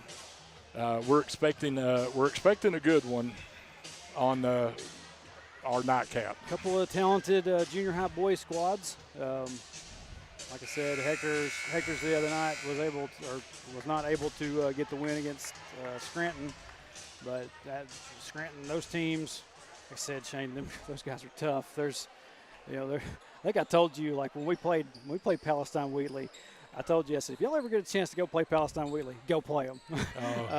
If I have to give you a suggestion about Scranton, stay away. Okay. I did get. Let's give me caught up here. This is Taylor. Taylor finds inside, and the shot is no good. That was Mackenzie George. Shot it a little bit too high. Goes over the backboard, and the Red Devils will take it. Marley Taylor trying to get across from the press. She breaks it, and she gets it down to Aubrey May. May looking for help. Comes back up top to Marley. Talking about that, I did get to see one of the gyms you get to go play. Y'all get to go cover in magazine. Yeah. Went there a couple of times last year, and they've redid their floor. I noticed from y'all's y'all's live stream, they went through and put more snakeskin to it than what I saw last year. But Lauren Taylor's three was no good, and the offensive board was taken down by Addison Campbell. So Hector keeps it alive, and we're going to have a foul on Aubrey May, and I don't think they're going to count the bucket. We got junior high boys from both places heading off to locker rooms, and I see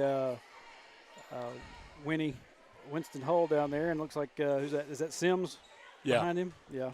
Like I said, you got a bunch of these kids out here that are friends. I think there was a few Hector people. Did Atkins have a formal dance Saturday night? The other night, yeah, after that game, and there was a few Hector kids I think went to that. So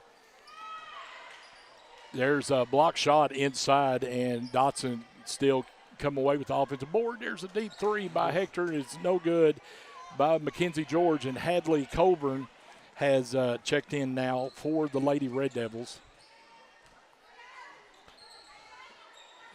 And here's Taylor Wildcat. Taylor needing help, gets it to Marley Taylor. Marley, she lets that three fly, and it's good. That's her second here in the first half. So Marley's made it a 13-4 game for the Lady Red Devils. There's Campbell. Campbell gets it to Taylor, and they get the layup underneath. Nice ball movement by the Hector Lady Wildcats, and that's Natalie Brock with the bucket. They always say if you can break the press without putting the ball on the floor, that is the best way to do it, and that's what Hector did right there.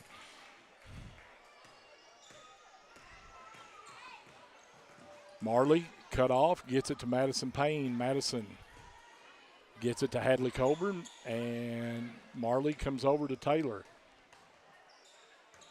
And Brady Bjorgen. Brady's going to get in the lane and loses it and gets it to Madison. And then we got a foul.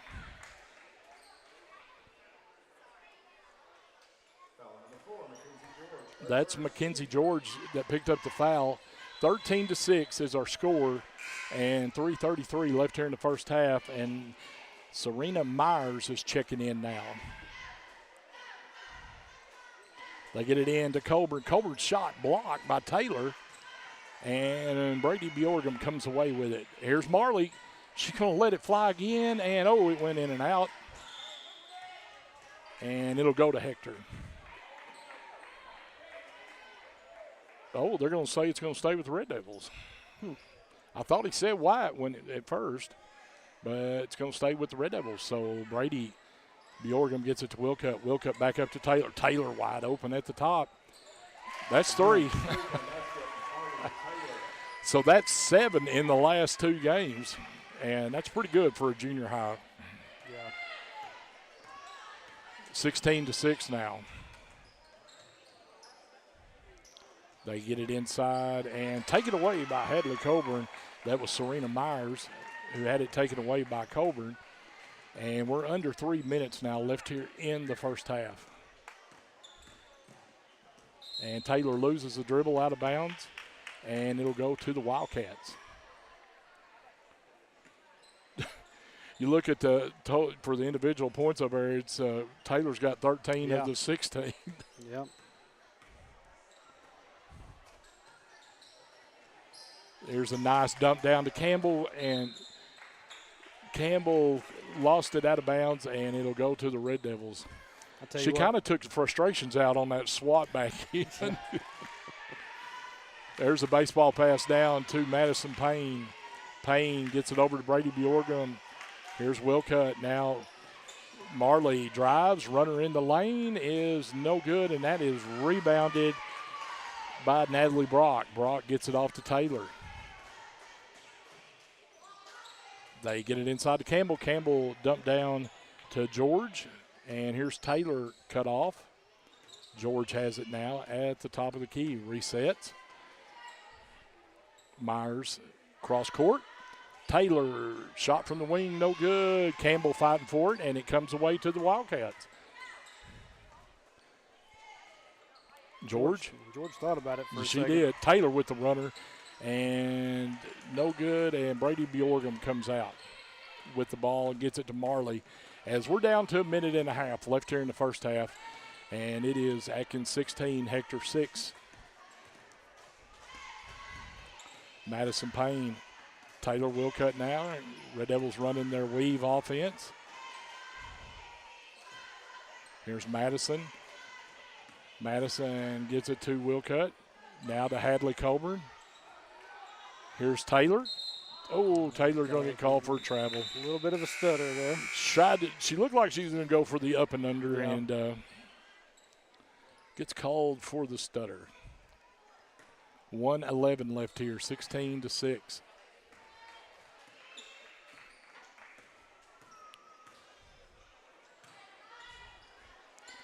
This is Moore with it. Moore gets it to Taylor. Taylor gets it inside. Now, had a nice dump down to Campbell. Went through Campbell's hands, and it'll go to the Red Devils.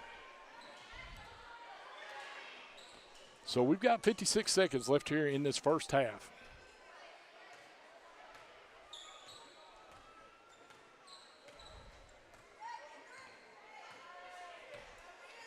Taylor, Wildcat, back to Taylor.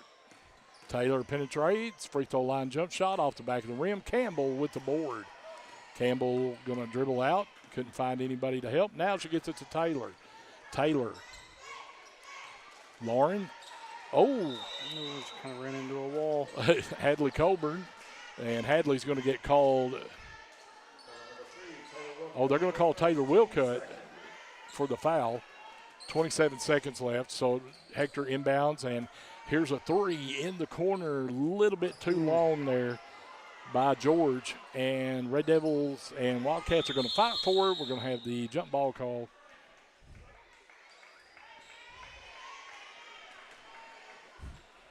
And it'll go to the Red Devils with 17 seconds left here in the first half.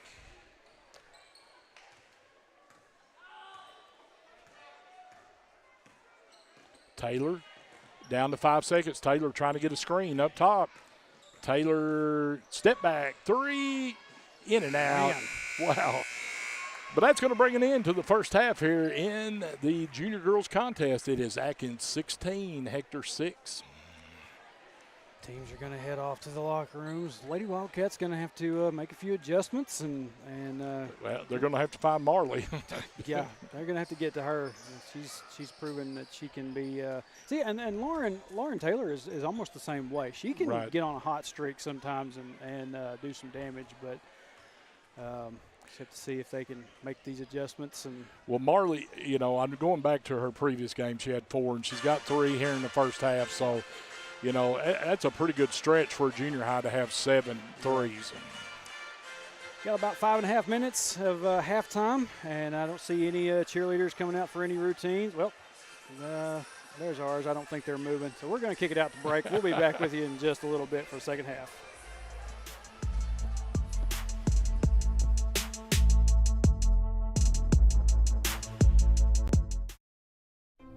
I'm Carol Collins, and I'm running for Pope County District Judge for our future. In my 25-year legal service, I've worked in law enforcement, as prosecuting attorney, as a public defender, and as a district judge. This makes me uniquely qualified. I want to make sure that my children, my grandchildren, and your family prosper and grow in Pope County. That means keeping our communities safe. That's why I'm asking for your vote for District Judge March 5th.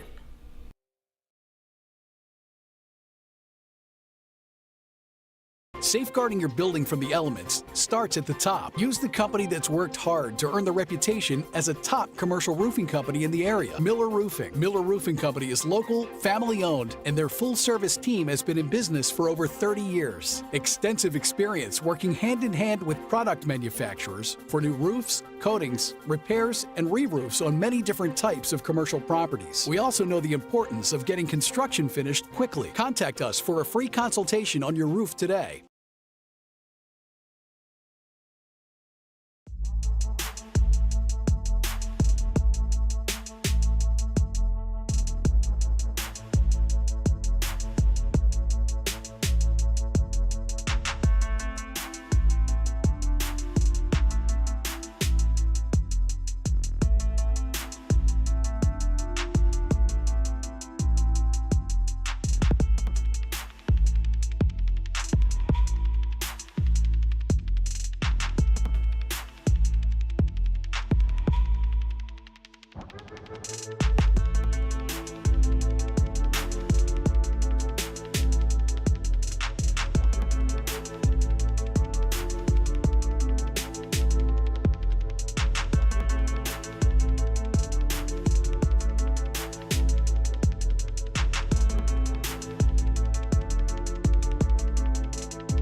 right, we are back here ready for second half action of this junior girls contest on another night of simulcast basketball calling between Atkins and Hector. ARD and Cat TV. That's some fun stuff. But we've got a 16-6 lead here for the Atkins Lady Red Devils, and it will be Hector's ball to start out the third quarter of action here. And Campbell has it, gets it inside to Taylor. Now here's Dotson with the drive and gets it down to Brock. Brock to Campbell. Campbell's shot partially blocked by May. And here's Lauren Taylor's jumper from the wing, rolls off. And that is George keeping it alive. So Hector comes out really active on the boards. Taylor lets the three fly. Boy, there's a lid on it for Hector right now. And here comes Marley Taylor for the Atkins Lady Red Devils. She's Atkins' leading scorer here tonight. She's got 3 threes, 13 in the first half. Taylor Wildcat now with it. And Aubrey May, and May gets a shot on the block and gets it to fall, and that makes it 18-6. Oh, Hector's got the breakaway. Campbell layup is good. So Hector beat the press right there, and Campbell gets the layup to go.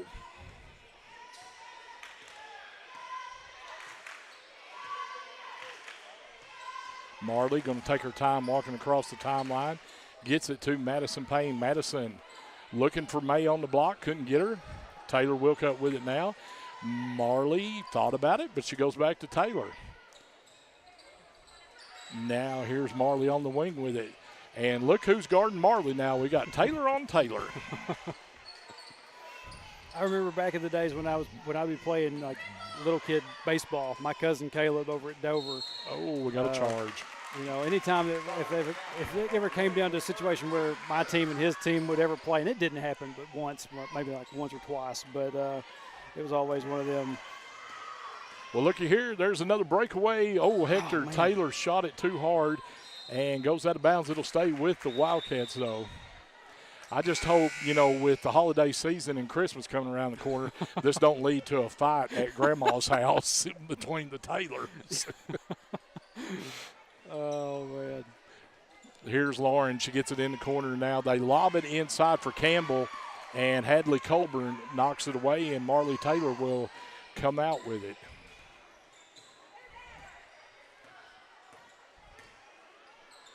Here's Brady Bjorgum with it. Brady gets it over to Taylor Wildcat, and Madison Payne has it. Red Devils running the weave offense, and Brady has it. Now hands it off to Marley. Marley being checked by her cousin Lauren. And it'll be a foul on Lauren. That's her second, and it's 18-8 with 3:38 left here in the third.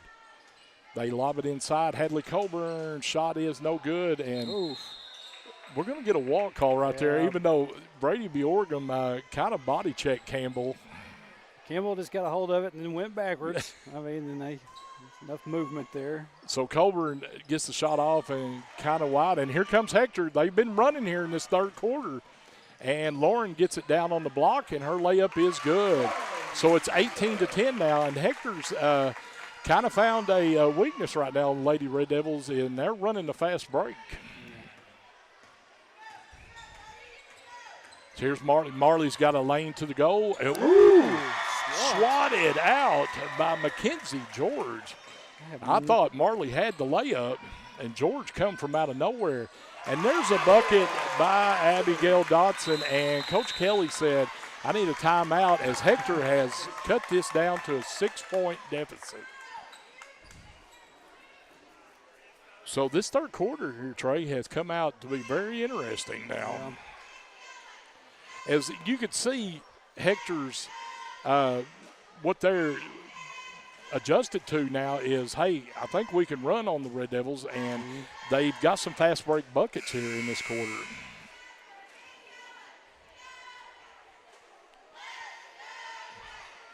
Red Devils are just going to have to go back to being, they're going to have to get back on a missed shot. Yep.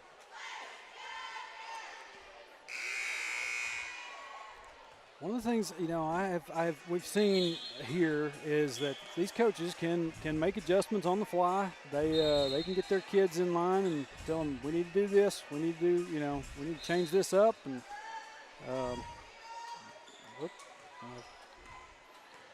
stuck on. And these two coaches know each other very well. Yeah. Give me just a second to get my stuff back in order. Brady gets it to Hadley Colburn. Taylor Wildcat now in the corner. Taylor has it knocked away. Oh, well, that was scary right there because Serena Myers almost rolled that ankle trying to save it, and luckily she did not, and it'll stay with the Red Devils. Marley, and they're doing a good job cutting Marley off. They're not letting her have a wide open three this quarter. Here's Madison Payne now. Madison gets it to Wildcat. Taylor gets it over to Hadley Colburn. Hadley gets it back to Marley. We're at 2:20 left here in the third.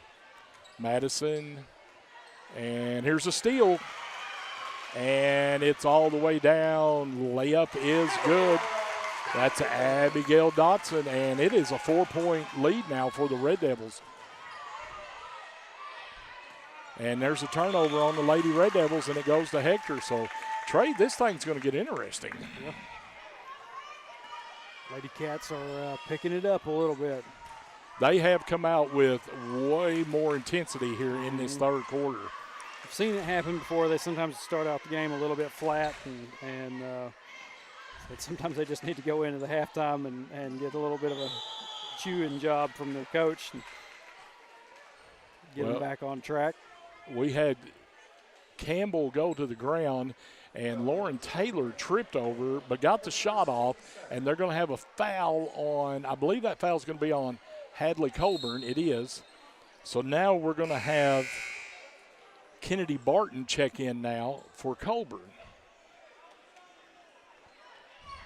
So we had bodies all over the place, and I thought Taylor would be at the line, but they're not. They're going to say it was on the floor. And here's the inbounds, and it's stolen by Taylor Wildcat. Taylor gets it to Madison Payne. Madison to Brady Bjorgum, and gets it back to Marley Taylor. Marley, Madison cut off by Lauren Taylor.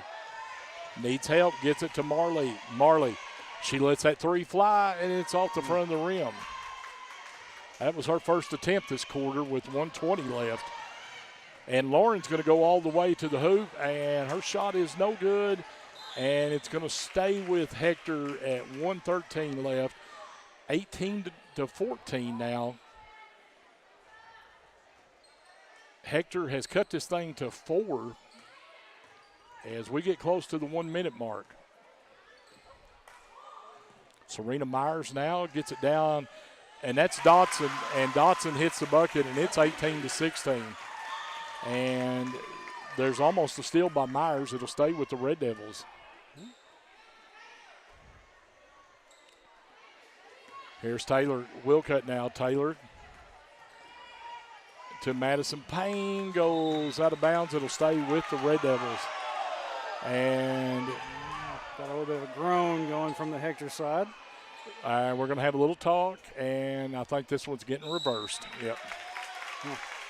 I couldn't tell whose hand it may have touched before it went out. I thought I wasn't going to make no call on that. Well, I didn't think the Hector girl got her hand on it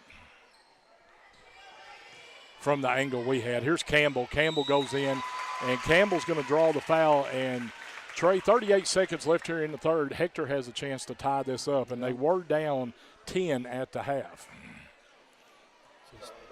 Girls came out, worked hard, getting themselves back in this one. So Campbell, wow. Oh, man. I think she hit every part of the rim on that. It bounced off the back, kind of hit the front, rolled around. Campbell will get one more, and Aubrey May is now checked herself back in the game. And Kennedy Barton comes out. 38 seconds left here in the third, and that one's off the back of the rim, but it's rebounded. And by Hector, shot is no good by George, and May comes away with the board. May, and she loses her dribble. George gets it. Shot is no good. Myers comes down with the offensive board, and we're going to have jump ball, and it's going to go to the Red Devils. So kind of a wild sequence right there.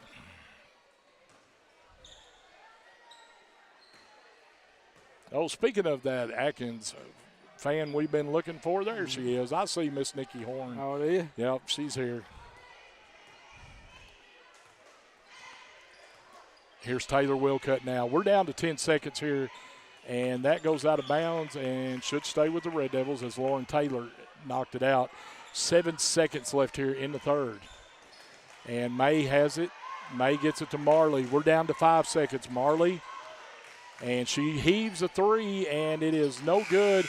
And that's going to bring it into the third quarter, and this third quarter belongs to the Hector Wildcats as they cut this thing to 2. So, folks, hold on. We're going to have a wild finish here. Here, get everything reset. Take a look at chat here in a minute if I get a chance to.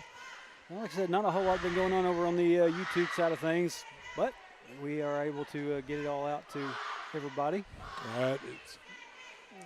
That's the number one goal. Yeah, be able to get it to everybody that's wanting to see it. Brenda Housley, one of our longtime watchers, she's always very complimentary. You go back to earlier tonight, she had commented, I love this combined broadcast. Kept hearing some of my relatives' names. I don't what all relatives, do you have some Atkins ties, Miss Brenda? And, you have as many as I do. That's the other question. I'm sure you probably do. Yeah, like I said, this is just chance came up for it. I was looking at the schedule as for this right here, not necessarily even for the St. Joe tournament. But when I saw that y'all were in it, I said, "There's a possibility." And then I know me and you had thrown it around, and then you thought, "Let me look into this," and then you came back going, "Hey, we can do this." It works. Yep. So fourth quarter. It's going to be a good one. Here we go, 18-16 Red Devils, and there's a steal right off the bat by the Red Devils, and here comes Marley Taylor. Marley gets it to Aubrey May, and May's layup just too hard, and Myers gets the board, and here comes the Wildcats. George out with it. George gets it to Dotson. Dotson runs it down on the baseline. Now Lauren Taylor has it. Dotson gets it inside. Now they kick it out to Taylor. Back over to Dotson. Dotson drives baseline. Scoop shot, good. Hey, we're tied now. 18 all. I will tell you, Lady Devils doing a really good job cutting off any outside the arc shots for Hector tonight. I haven't seen Lauren Taylor attempt as many as I have at different nights. Well, this thing has changed here in the third quarter when Hector started attacking. Aubrey May with the three is no good. It goes out of bounds. It'll go to the Wildcats. Hector started fast breaking, got themselves back in it, and they've done a really good job of finding Marley Taylor here in the second half and keeping somebody on her. Because Taylor had 13 first-half points, and she has been shut out here in the second half. Here's a runner by Taylor, and that's no good. Lauren's shot no good. Rebounded by George, and it could not fall, and Red Devils come away with it. And that's going to be a foul on Myers. If my math is correct, Trey, we've only had 2 points here in the second half. It's been all goals. So far. Yep. Here's the inbounds to Aubrey May. Brady, Bjorga, cut off by Taylor, gets it to Madison Payne. Payne try to get it inside to May, and here comes the steal by George. George off and running. George all the way down. Layup is no good. Campbell's follow-up is good. Hector has now taken the lead, come back from double-digit halftime deficit, and now taking a 20-18 lead. Taylor Wildcat now with it to Madison Payne. Madison, Wildcat, baseline jumper, a little bit too long, and it comes out to George. George gets it. Oh, tried to hit Myers with it, threw it over the head, and it'll go to the Red Devils. 3:55 left in the game. Brenda Housley comments that some of the Kaufman, maybe for y'all. Okay. I forget about her connection there. Marley Taylor with it. Taylor Wildcat. We had 2 or 3 Kaufman. Well, we had 2 Kaufmans in that 7th grade boys game. Yeah. Here's Marley now. Marley drives. Runner's too hard, and George comes away with it. George, here's the outlet. Gets it to Dotson. Dotson drives. Shot is no good. Taylor Wildcat comes out with it.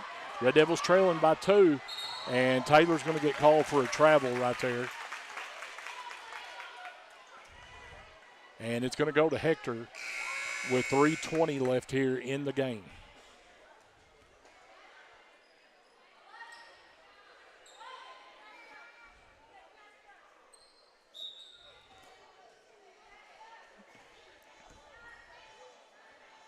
Here's Dotson, gets it over to Myers. Myers back to Brock. Brock gets it down inside, and the shot by George is no good. Rebounded by Marley Taylor. And we're going to have a foul on Myers there.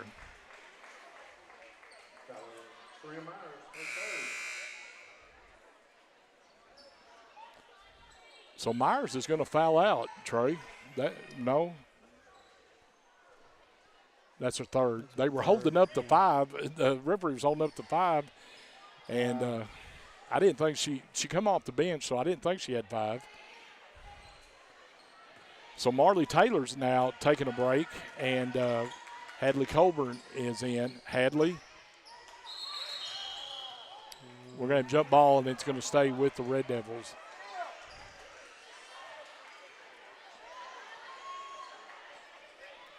So the Red Devils will inbound underneath the goal, 2:53 left. It is 20-18 Hector. Aubrey May, free throw line, jump shot off the side of the rim. Hadley Colburn tries to run it down, and it'll go to Hector.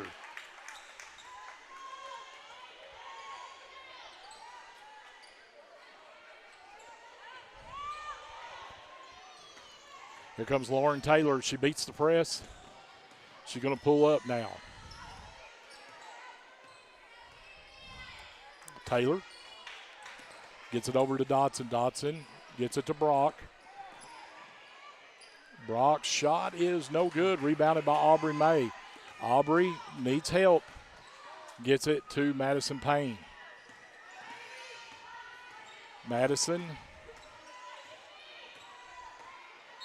And we're going to have a reach in on Myers. That's 4 on her. So here's something, with our new foul rules, Trey. Yeah. Red Devils are next foul are going to be on the free throw line. Yeah. Lady Cat's going to have to be more careful.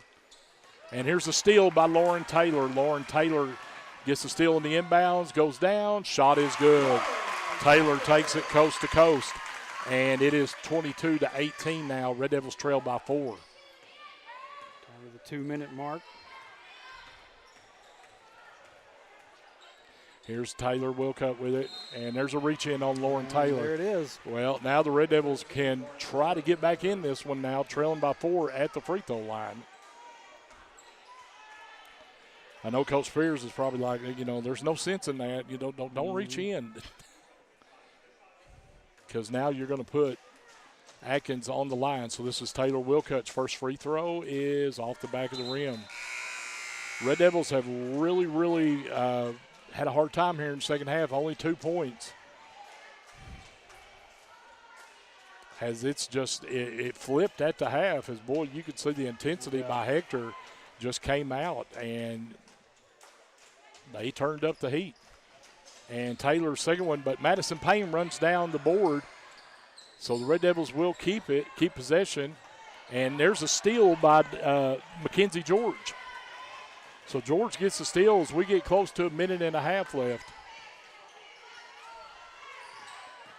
And there's the layup by Myers. It's 24-18. That's a 6-point lead now for Hector with 1:31 left in the game. I think we got a timeout by the Red Devils. Yeah, it is. It's Coach Kelly's called it. So what a turn of events here. I mean, this game has just completely flipped one half to the next. Mm-hmm.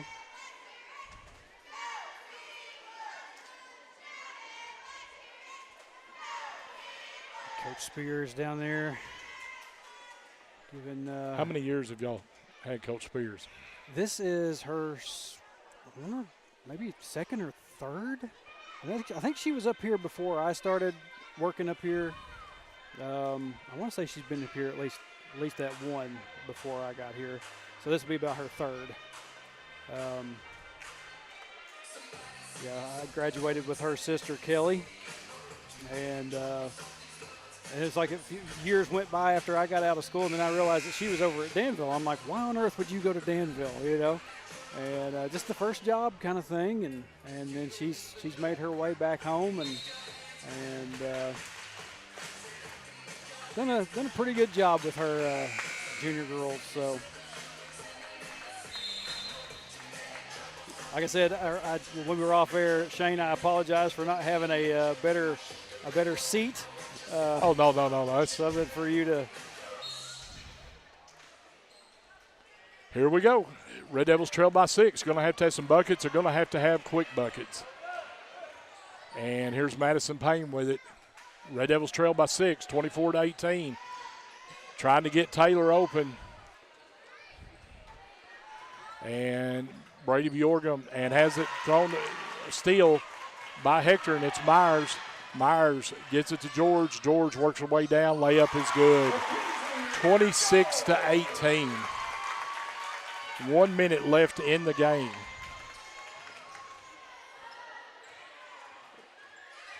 Marley, shot is no good. And here's the rebound by Hector. And now Coach Spears is like, whoa, yeah. Slow down. 40 seconds left. And there's a layup by Campbell. And it is 28-18. Here's Madison Payne with it. Madison, we're down to 25 seconds. Hector leads by 10. Here's Marley.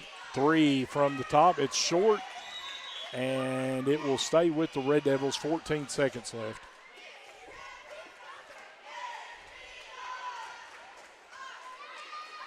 So this one is going to be inbounded underneath the goal. Brady needing help.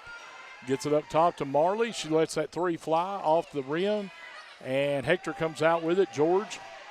And we're down to 5 seconds left. This one's in the bag for the Hector Lady Wildcats. If they, flip-flopped it here, trailed by 10 at the half, and then they come out and win by 10. So Hector's going to take this junior girls contest 28-18. So, folks, we've got one more left, and it's what we anticipate is going to be a good battle here tonight. It's going to be Hector and Atkins junior boys. Should be very interesting. Don't know that we'll see some of the really fast-paced stuff like we did with the senior boys on Saturday, but good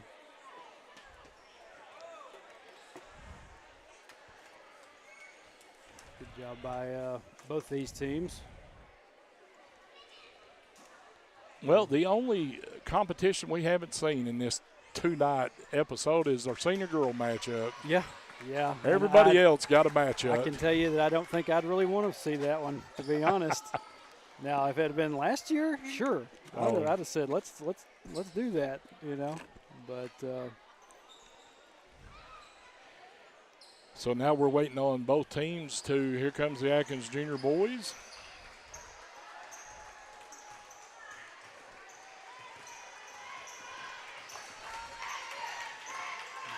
Here comes Hector. And Hector's, they go around the long way.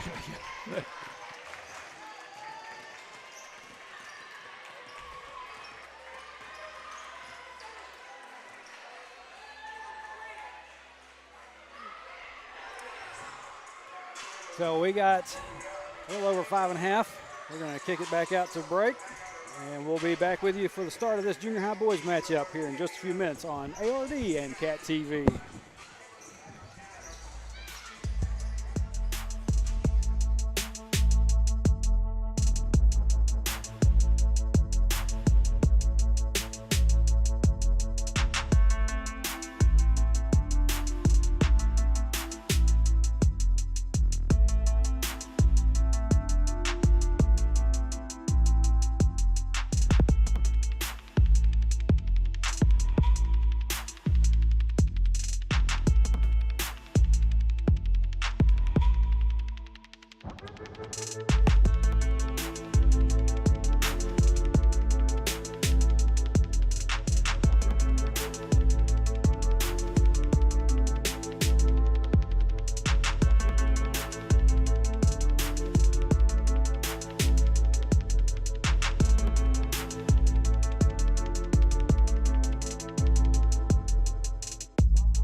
righty, here's our nightcap of this 4-game night, and this is the junior boys contest.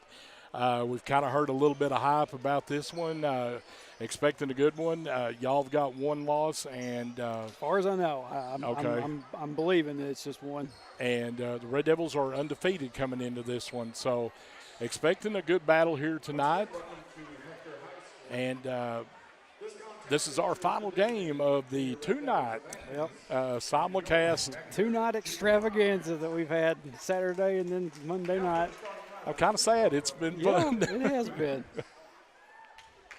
But and the Red Devils starting lineup is going to be Ethan Lindboom, along with Sawyer Bartlett, and that's a cousin, Isaac Sims, and Cooper Goodall, and then Cooper Horn. Like y'all had McKenzie's out, we're going to start with 2 Coopers in this one. You get that Bartlett name going on down there. My cousin Zach, he's got a couple of boys over there. It's a little bit odd, but that's all right. Oh, we're going with the Alan Parsons. Alan Parsons project. The Alan Parsons intro. The old Chicago Bulls. I tell you what, back in the day when we was in the old gym, we used to have Sean Caldwell. He used to do that Chicago Bulls entrance better than anybody, just as close as you could. We got number 1 for the Wildcats, Hayden Campbell. We got number 3, Blake Harwell. Number 5, that'll be Jacob Stanek. Number 21, that'll be Landon Keeling. And number 30, Braxton Knowles. Tell me, let me go with the Jacob Stanek. Is that from that Stanek line? Okay. He was part of that line. So there is some basketball in his blood. Yes. Yep. He, I think from what I've been told, we actually got Andrew, his kids are up here now at Hector. So at some point in the future, we may see his progeny come through and play some basketball for us.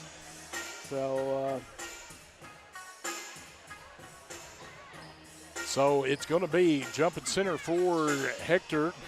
It's going to be Landon Keeling, and let's see who's going to walk out there for Atkins.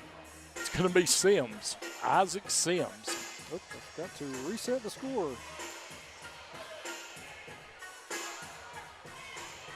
In the quarter. There we go. I'm ready. So we're underway. Tip is controlled by Hector, and quickly down the floor is Stanek. Stanek gets it inside, and there's a runner by Keeling. Keeling gets the bucket. Here comes Lindboom down with it. Lindboom gets it to Cooper. Coop trying to penetrate, gets in the lane, and they're going to call him for a travel, as it looked like he got bumped on the leg, and there was a stutter step, but he gets a travel call. And here's the Red Devils press. This, Trey, this is what's worked really well for the Red Devils this year, has been their press. Now this Lindboom, is he the same one that was a quarterback? Yes. For y'all? Yeah. That's what I thought. So Lindboom is in the corner now guarding. Baseline jumper is no good. That was by Jacob Stanek, and here's Horn with the board. Quickly down the floor to Goodall. Cooper back up to Lindboom. Lindboom, Cooper was coming around, and Lindboom thought he was staying in the corner, and we've got a turnover. So 2-0 here in the early going. Red Devils going to apply the press. And this is Harwell with it. Harwell being picked up by Goodall and gets it down to Knowles. Knowles quickly to Stanek. Jacob at the top with it. Kicks it over to Campbell. Hayden gets it to Keeling. Keeling now. Almost a steal by Goodall. Wildcats hold on to it. There's a pump fake. Now he's going to pull up at the free throw line. Jumper is no good by Braxton Knowles. And Cooper Horn's going to come out with it for the Red Devils. Cooper quickly down the floor. Kicks it off to Sims. Sims to Boom. Lindboom Here's Horn, 3 in the corner, no good. And there's a big board there by Knowles. Knowles quickly out to Stanek. Stanek, his layup is no good. He overshot it. Had a breakaway, wide open layup.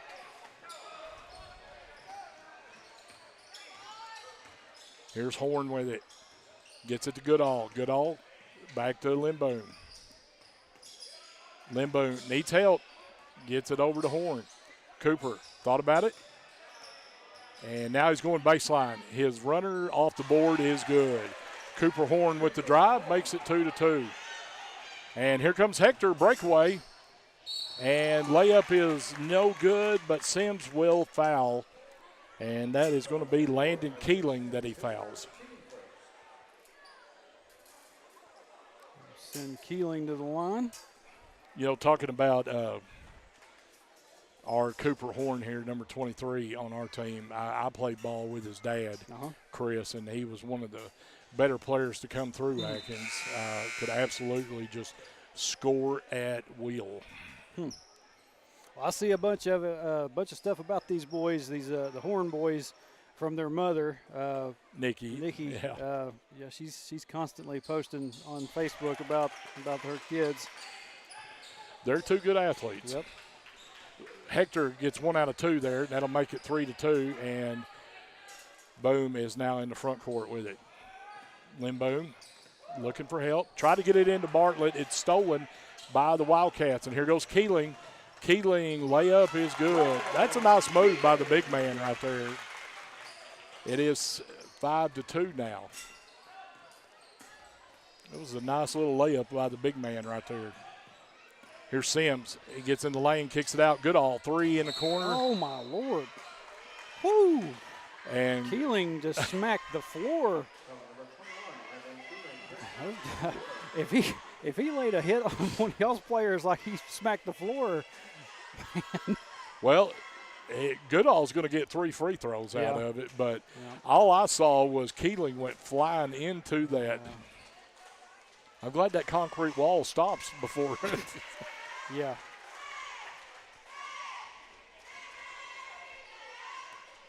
First shot for Atkins was up and good. It's 5-3 now, and Goodall's going to get one more. And Goodall's last one misses, and here's Stanek with it. Stanek comes across the timeline and loses his dribble, but gets it back, and here's a 3 in the corner, and it is good by Braxton Knowles. Knowles makes it 8-3. Here's Coop. Horn drives off the board, no good. Sawyer Bartlett crashes the board, and it'll go to Hector. Sawyer came in and could not hold on to it on the offensive rebound, and it'll go to the Wildcats. 8-3 here, halfway through the first quarter.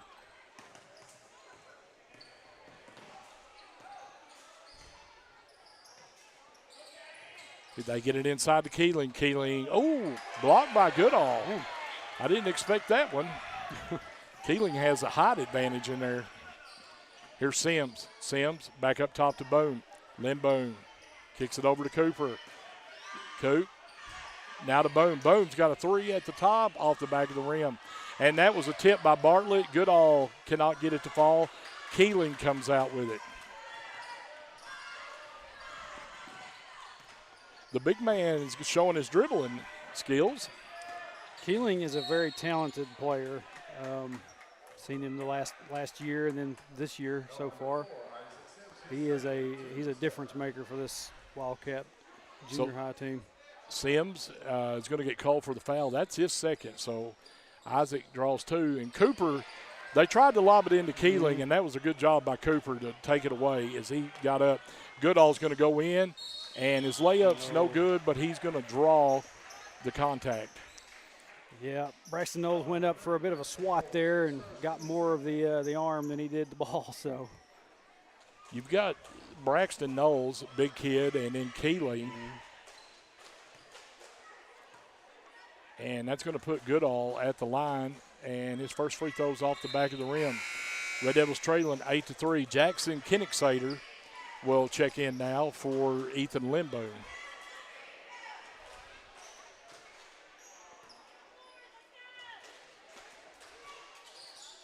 Second one is no good. Red Devils missing opportunities at the line here in the first. Keeling quickly down the floor. Gets baseline, and Sims just picked up his third foul. Sims just picked up his third foul here, and that's going to put him down probably for the rest of the first half.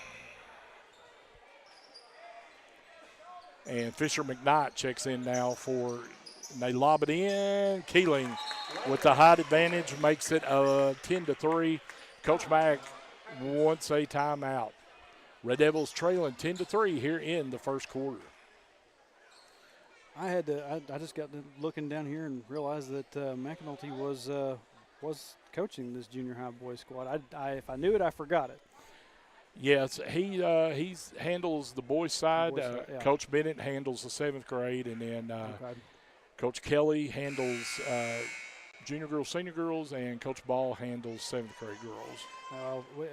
It's a little bit weird. I know that Coach Casey, well, and you see Coach Freeman down there as well. Coach Freeman helps out Coach Casey with junior high boys. And we had Coach Spears coaches the junior high girls, and Coach Freeman has both senior high teams. Plus, he's the athletic director. He's so he's got a full plate. A lot on his plate. Yeah. I forgot to note the timeout. Cooper Horn drives all the way down, loses the dribble, it goes out of bounds, and it will go to the Wildcats.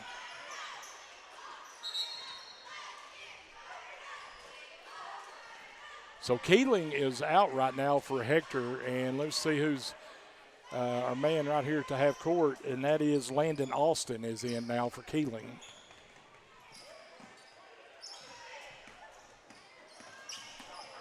This is Knowles breaks the press. Knowles is going to try to go all the way. Layup is good. Knowles just went right down and split it like the Red Sea right there. Yeah. Here's Horn. Horn drives. Shot is no good. And Horn should draw the contact and go to the line here. 12-3 right now, Hector with the lead. Aiden Johnston has checked in now for the Red Devils too.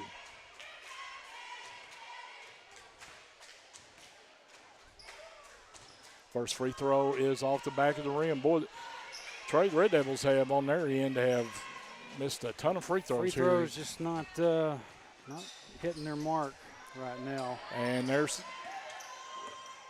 two misses right there with a minute left. And they get it inside.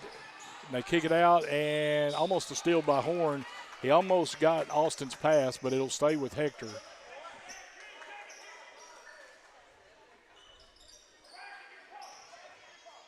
And here's the inbounds by the Wildcats, and they get it in to David Warren. David Warren kicks it over to Stanek. Here's Knowles. Knowles already hit one, and this one's off the back of the rim. Knowles gets his long rebound and turnaround jumper, no good. And Fisher McKnight clears it out with 40 seconds left. And here goes Horn with it. Coop. Drive, shot is off the rim, and Stanek comes away with it. Landon Austin tried to get up there, and pretty good height on that for a big man. So that foul's going to be on Cooper Horn. 27 seconds left here in the first. It is 12-3. It's been all Hector here in the first as the height advantage has really hurt the Red Devils. Now Keeling's back in. Keeling runner off balance, and Knowles with the follow-up, no good. And Goodall goes up and clears the board for the Red Devils as we are down to the final seconds here, 5 seconds. Horn. 1 second, and it is off the rim at the buzzer. Our score is Hector 12, Red Devils 3 after 1. I mean, scoreboard kind of doesn't really show it, but, you know, it's a pretty good game that we got going right now. It is. Atkins has left a lot of points on the free throw line. The free throws have not been kind to the Red Devils so far. If I'm correct in knowing my numbers here, Goodall hit 1 out of 3, and then everybody else has missed. It's like, so the team is like 1 out of 7 or 8 here in the first. And then Keeling has done some damage on the inside. Yeah.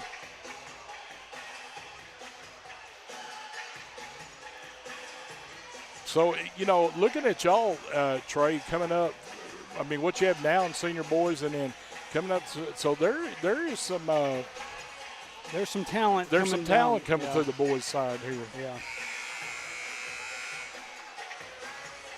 Yeah. A lot of these guys, I mean, you got Alec Cawhorn down there. That's the brother of Ashton Cawhorn. He's talented. Hoping to see him get some more playing time here as the season goes. But so it is Red Devils ball as we start second quarter play. This is Cooper Horn. Gets it to Goodall to Kennick-Sater. Kennick-Sater off balance jumper. Good. Red Devils needed to see that right there. One get through the hoop, and it is 12-5. And Red Devils trying to turn it up on Hector here. And here's the steal by Horn. Horn goes up. Layup is good. Coop finds that hoop on that one. 12-7 real quick. So Red Devils trying to get back into this one. And almost a steal, but Stanek comes away with it. Stanek floater down the lane is good. Nice touch by Stanek. Soft floater. And it is 14-7. Turnover by the Red Devils. And it goes to the Wildcats.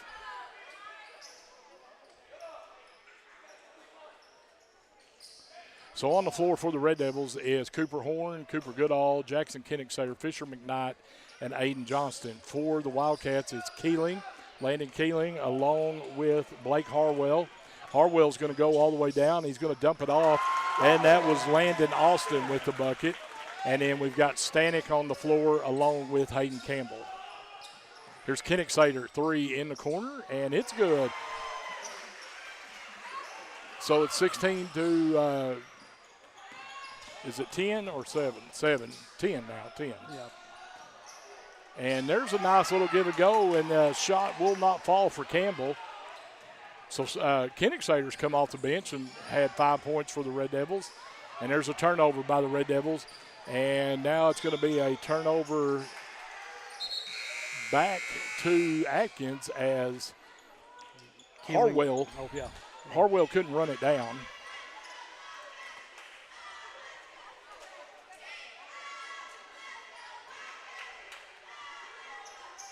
So Lindboom's checked back in.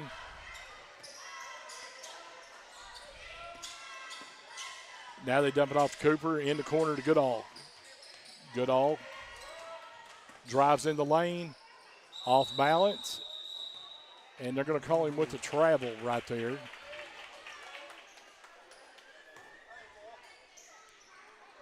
So 16-10.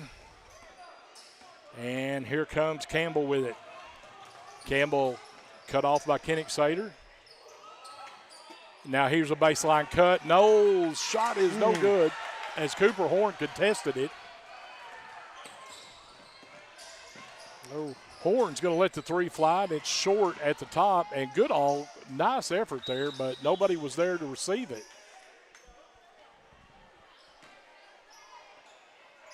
So it's 16-10 with 3:53 left here in the first half. Fast and furious action here.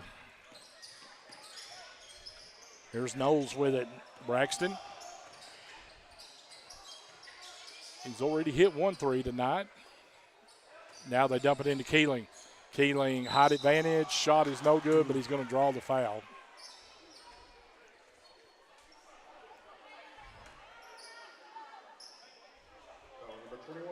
I'm sure Coach Freeman would be happy to get him up there next year with some length. And yeah. Keeling's free throw is good. Got a good-looking shot. So Sims is going to check back in along with Sawyer Bartlett. And the key thing about Sims is he's got 3 fouls. He's got to be careful. Yeah.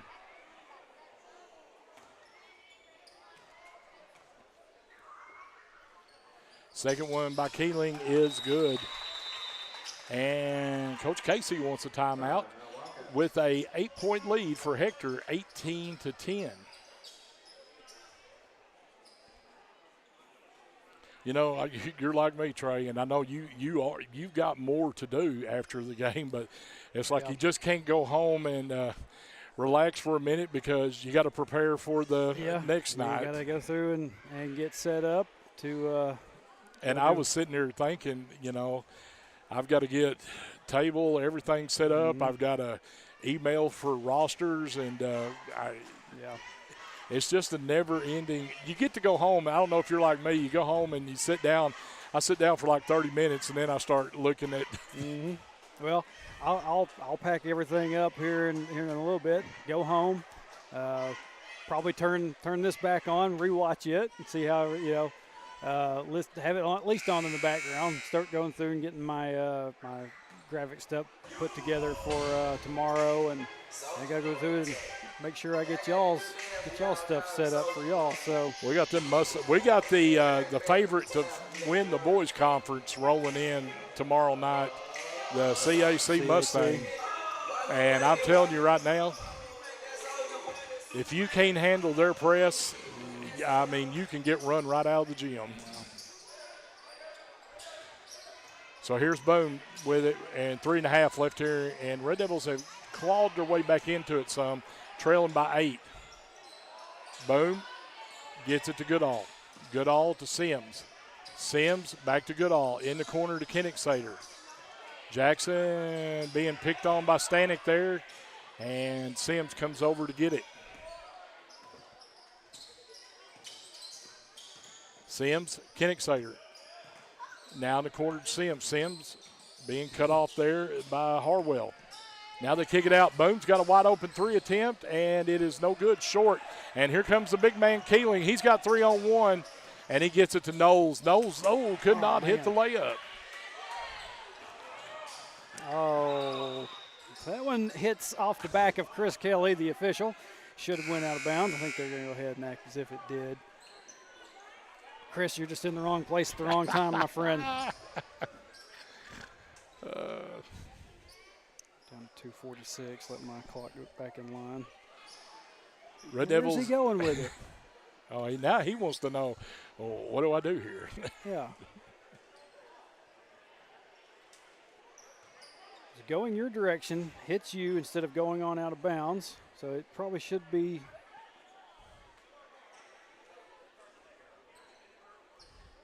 Inadvertent whistle. It wasn't an inadvertent whistle. It was just the ball hit the referee. Come on, man. It'll be Hector's ball. So here's Campbell with it. Campbell penetrates, drives, shot is no good. It'll stay with Hector, though, as the Red Devils knocked it out of bounds. And this is Harwell with it. They get it in. Keeling, nobody picked him up. Layup is good. Keeling had a clear lane to the block and gets the bucket. Here's Sims. Sims, little hesitation, goes up, and shot is blocked by Knowles. So the Hector big men are making their presence here. Yeah. Knowles thought about pulling up, and then he gives it off to Stanek.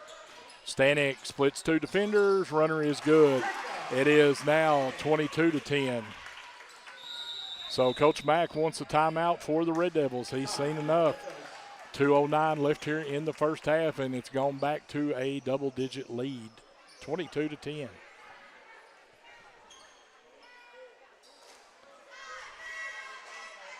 Like we talked about the other night during that boys game, anybody watching probably familiar with that man in white down there. He is Luke McAnulty. He was here at Hector for a number of years, coached our senior girls, had some pretty good success, and he's having himself some good success with y'all's girls. Well, I'm going to tell you right now, we're really tickled at Atkins with that hire. We think we hit a home run with that hire. Yep. And when we got him, I mean, to get him away from y'all. But no. It was one of them things that, you know, like we always kind of figured that if an opening came up at Pottsville, he was probably going to go. We still live in fear of that. Yeah, so, you know. But I'm not going to take nothing away, too. I mean, y'all have a good senior high coach, too. Ben's really, really good, and I enjoyed getting to follow, you know, since our friendship came along, and I was able to start following Hector more closely and stuff, and I was really enjoyed watching y'all's run last year. Yep.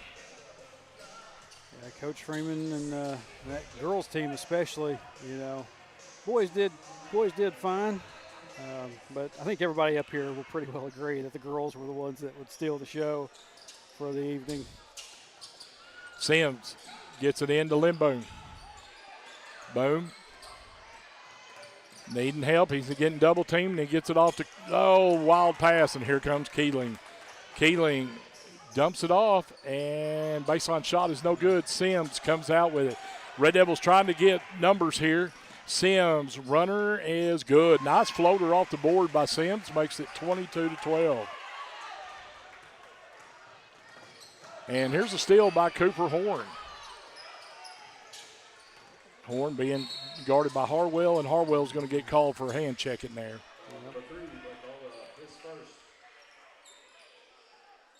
You know, Trey, really shocked at the number of fouls. This boys' game hadn't really had a high amount of fouls. Not as many as we've seen in previous games. Or not as many as we saw Saturday afternoon. Yeah.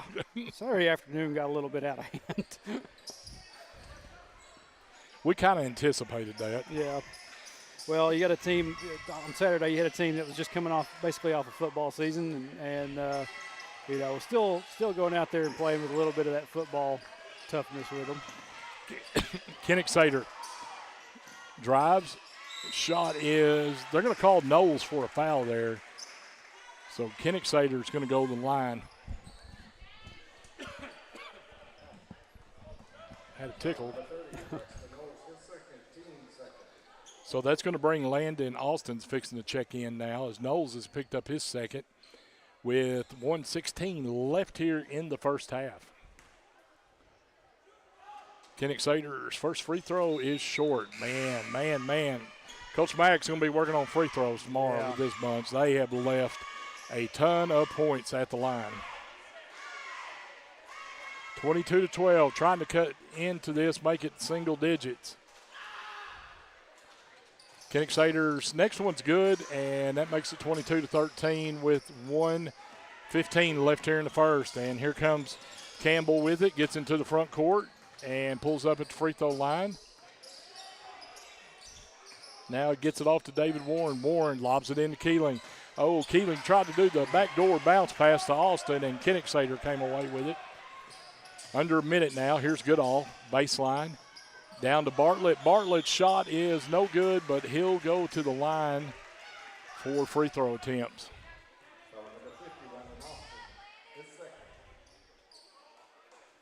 Like I said earlier when we was going over player introductions, Bartlett, that's a cousin. Belonged to boys, or my cousin Zach. Hey, and Bartlett hits that free throw. Jaden Newell is going to check into the game here with 51 seconds left. Coach Mack trying to prevent Sims from picking up 4 fouls here in the first half. And, that was a little bit short, but there's a rebound by Goodall, and they're going to call Austin for the foul. Landon Austin's going to get called, and that's going to put Goodall at the line. So 22-14, 50 seconds left here in the first half. And the funny thing about the Bartlett being down there on the line is up here on this picture that I pointed at earlier, Shane, his dad is up there on the back row watching. So Goodall hits the free throw. He'll get one more. I'm sure he's watching wherever he is tonight. He always watches on the road. Yeah. So, that reminds me of Zach. Yeah. How you doing, man? Break the fourth wall for a second. Goodall hits them both there, so he cuts it to 6, getting the Red Devils trying to claw back into it here at the end of the first half. And there's the steal. Kennick comes out with it. And Goodall picks up the loose dribble, goes up. Oh, shot is no good. Kennick with the board and the stick back, and it's 22-18. We're down to under 30 seconds.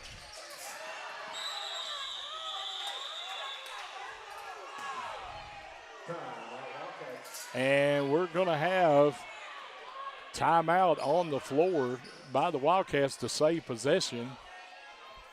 And the Hector, speaking of Bartlett's, Hector crowd's getting on Sawyer there. He goes into that offensive-defensive line mode every once in a while. Yeah, this one picked up here in just the last. Well, you know, we kind of had the tale of two halves with the girls' game, and here with the boys. Take a look here. Jeremy Curtis says lots of missed free throws for Atkins, but he says way closer than the scoreboard indicates. Yeah, it is. I mean, and it's gotten closer now on the scoreboard too. So,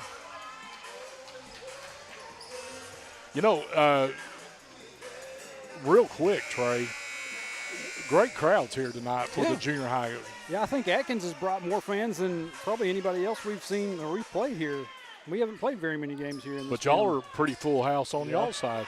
Here's a steal by Goodall, and it's stolen back by Hartwell. Hartwell's attacking, and it goes out of bounds, and it'll stay with Hector. So that's going to be 16 seconds left here, and Hector will inbounds underneath the goal. Hartwell hits the corner. And the runner is good. That is Hayden Campbell with the runner. Here comes Kennick down to 6 seconds. Cooper Horn with it. Cooper getting in the lane, pulls up.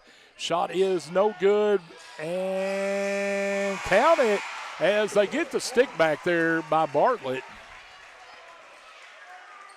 And it is counted, so that's going to be 24-20 is what finished up to be a very exciting last 2 minutes of the half. Very good.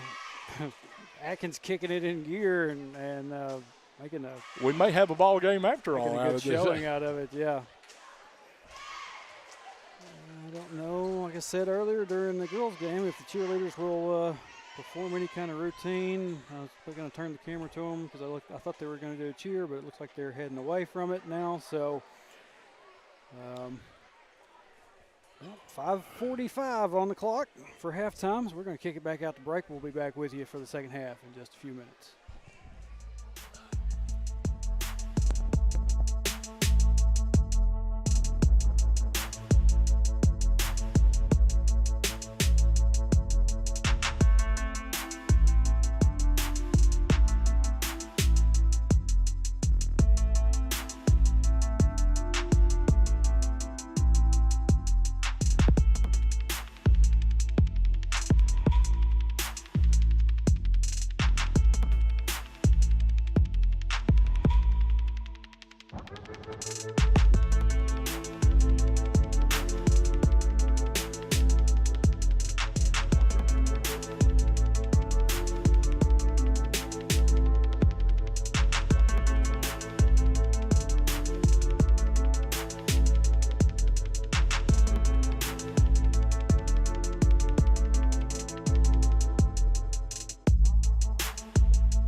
I'm Carol Collins, and I'm running for Pope County District Judge for our future.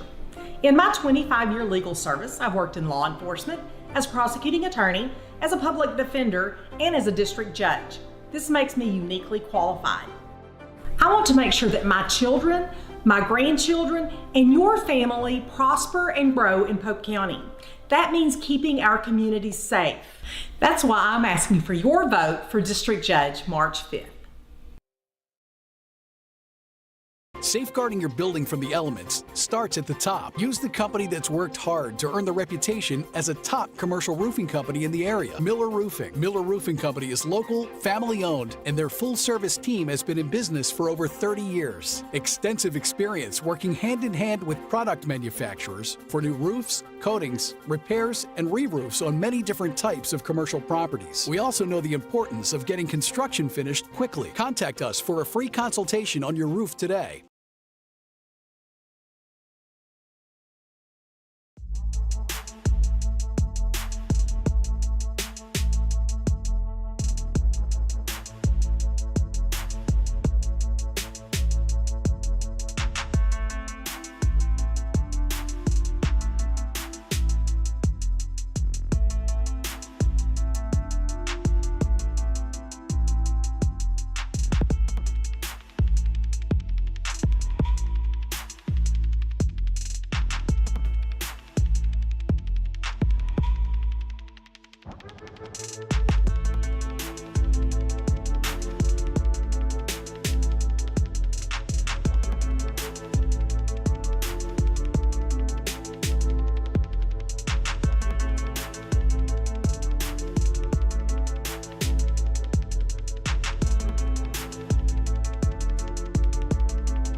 All right, basketball fans, we are ready for second half action here.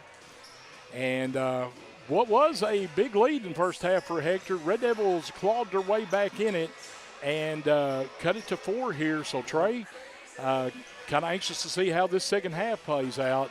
It was Hector's height hurting the Red Devils early on, and then the Red Devils turned up the pressure and got themselves back in it. Speaking of getting themselves back in it, I was not ready for that start right there. Oh, forgive me. Kennicksader, who's starting the second half, goes up. Shot is no good.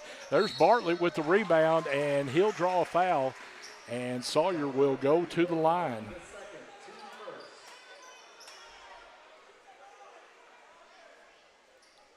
So Bartlett will get 2 free throws, and that foul is going to be on Harwell. Sawyer's first free throw is no good.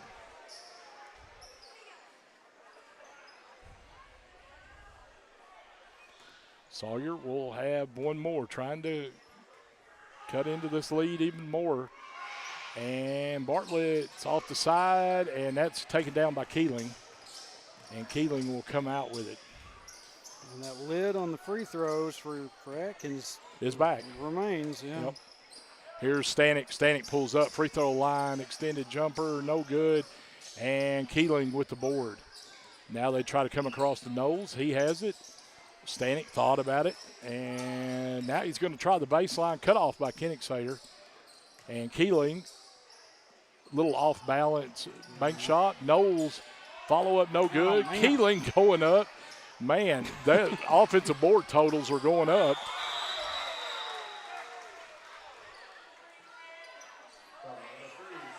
And Bartlett's going to get called for, I'm going to call that the submarine. He come in underneath and tried to do the football fall on the fumble and almost submarined everybody. And that one's going to be on Goodall right there. So Red Devils, 2 quick fouls.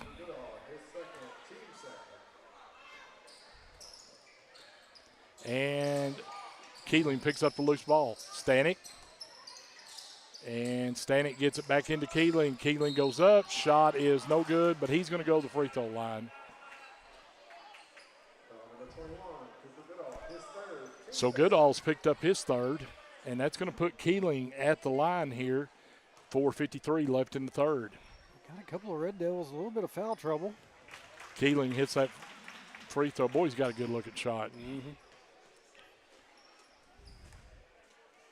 Oh, I say that. I think Coach Freeman sees, here's my project for the next 3 years. And he may grow to be even taller. Yeah. 25-20. I think from what I understand, his sister, who would normally be playing for the junior high group, she ended up breaking a leg here at practice one afternoon. And from what I understand, she's a pretty good ball player as well.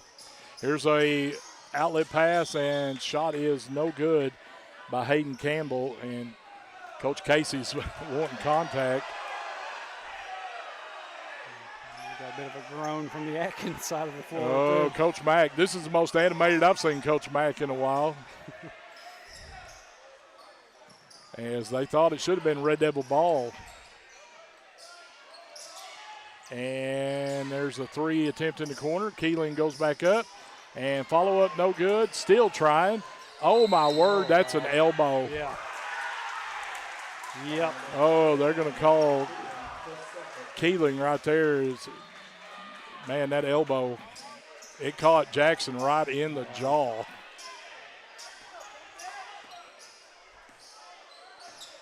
So it's 25-20. We've had 1 point scored here in this quarter, but we've had a ton of action. Yeah. Here's Cooper Horn driving, cut off, gets it up to Kennick Sater. Now here's Cooper Goodall. Sims to Jackson. Kennick Sater gets it back to Sims. Sims kicks it in the corner. Goodall, deep three is, in and out, no good. And here comes the Wildcats. Harwell, layup is no good, as you're going to pick 3 Red Devils to give a foul to here. Who are you going to give it to? As 3 Red Devils come down on him.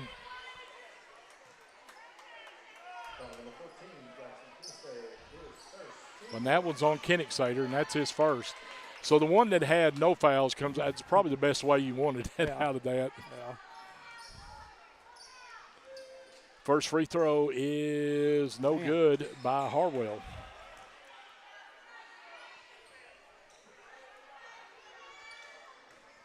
.339 left here in the third.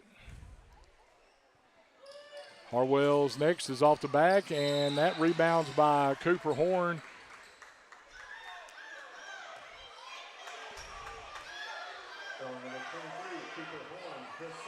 They're going to call a foul on Cooper Horn. Wow.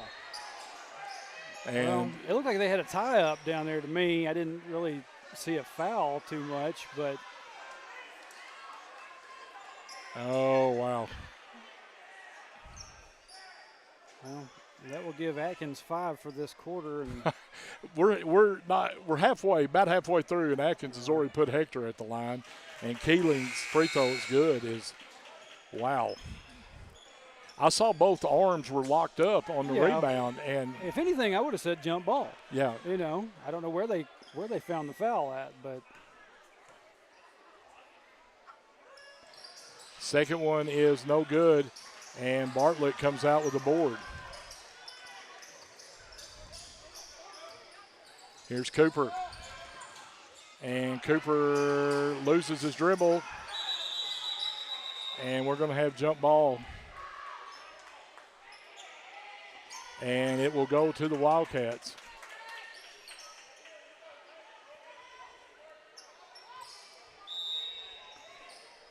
And Keeling gets it in to Stanek. Stanek goes all the way, and he's going to be fouled by Kennick Sater.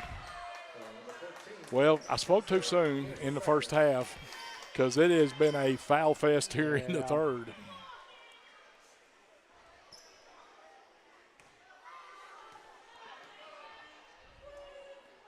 Stanek's free throw is good. He gets the roll. It's 27-20 now.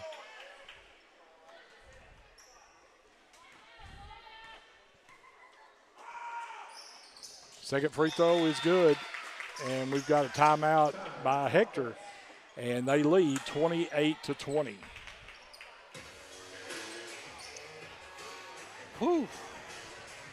I mean, Red Devils have not got on the board yet this quarter, but boy, we picked up the fouls. Yeah, it's well, and I'll go ahead. I do not condone any actions by any officials.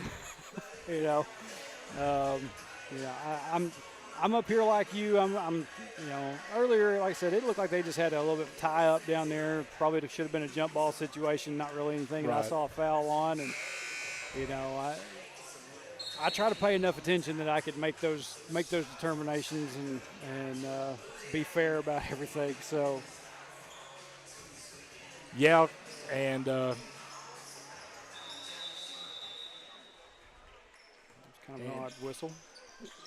I think that was to say, hey, turn your music down. Yeah, probably. Here's Horn.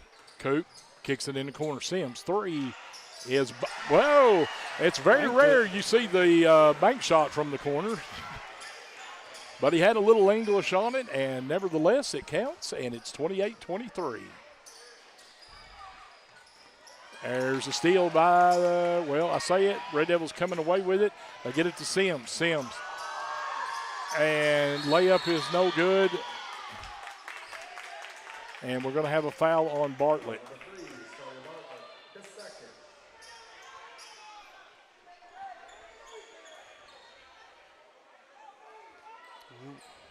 So that's going to put Hector at the line. It's going to put Keeling at the line as the Red Devils. Hector's going to be at the line for the next, 2.5. Yeah. Foul numbers by team. Atkins is past the 5, and Hector's sitting at 2 right now. So Fisher McKnight will come in for Bartlett. And it's Keeling's going to have one more, 28-23. Red Devils trail by 5 to the Wildcats. And now we've got a jump ball, and it goes to the Red Devils.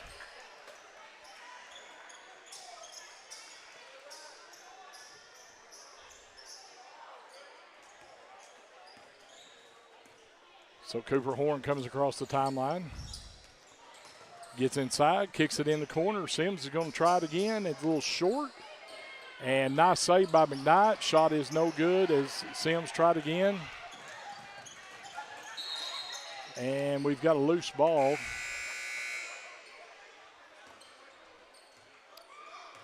We've got Ashton Callhorn coming in for Landon Austin for the Wildcats. Jacob Campbell inbound. Jacob Stanek inbound to Campbell. Hayden Campbell. Callhorn's going to be long and lanky like his brother. Yeah. Here's Callhorn with it. Stanek lets it fly deep, and it's good. It is 31-23. Stanek from downtown.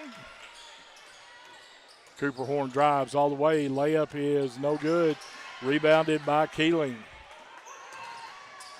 Cooper applying pressure on Keeling. They get it off to Campbell. Campbell in the corner. Stanek lets it fly again. It's short. Keeling with the stick back, and the second is good. It's 33-23. As we're down to a minute and a half left here in the third. Here's Sims. Gets it to Horn. Cooper's jumper is no good, and Sims tries to save it, and he does to Kennick-Sater. Gets it to Cooper.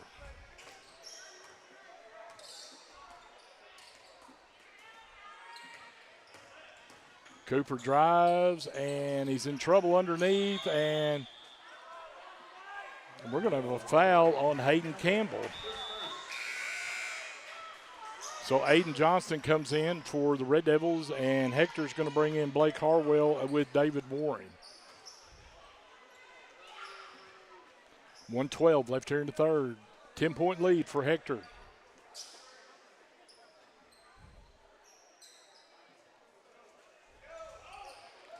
Kennick-Sater has his pass taken away. Keeling all the way. Layup is good. And Coach Mack wants a timeout with 1:04 left here in the third. And it's now a 12-point lead as Hector has turned up the heat, and open this thing back up.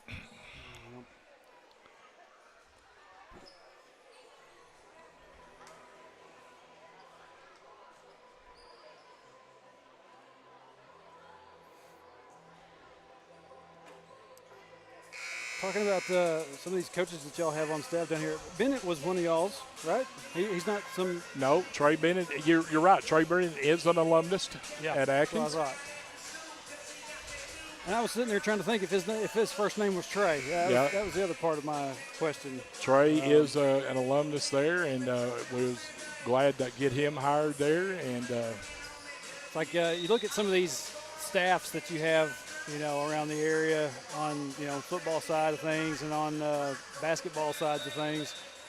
Most of our football coaches are alumnus for Hector, Right. The only exception being Cooper. Yeah. Here's Jaden Newell, who's checked in now for the Red Devils. Here's Sims. Sims kicks it to Kennick-Sater. Pull-up jumper on the wing is good. Kennick-Sater, leading scorer here for the Red Devils. Fred, I gave that to the wrong team. 35-25. Y'all give me a bit. If it doesn't change, I'll fix that. 35-25, as Shane said. As we're down to 30 seconds, Harwell has it. Here's a three, and it is no good. That was David Warren. Kennick-Sater with the board. Sims. And we're going to have a foul on Keeling there as he stumbled over Sims. Here's the inbounds to Kennick-Sater.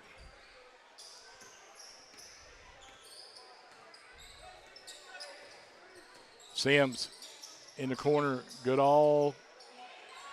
We're down to 8 seconds. Sims pulls up, three at the top, is in and out, no good. And Goodall with the steal at the horn, and that's going to make it 35-27, 8-point lead for Hector as Goodall gets a big steal right there at the buzzer. Let me fix this score right quick.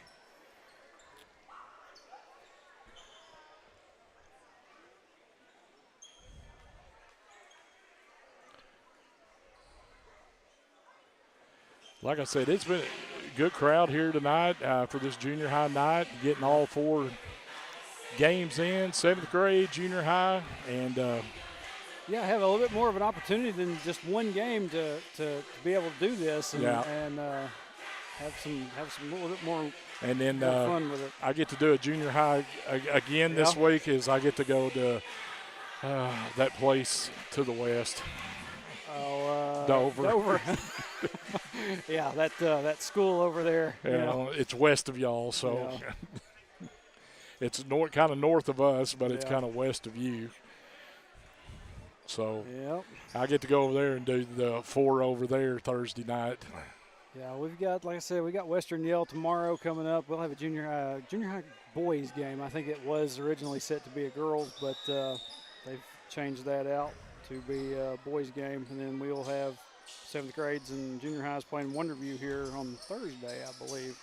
Well, here's the final quarter play in this one, and there's a steal by the Red Devils. Sims gets it to Kennick-Sater, and Kennick-Sater has it knocked out of bounds, and it will stay with the Red Devils.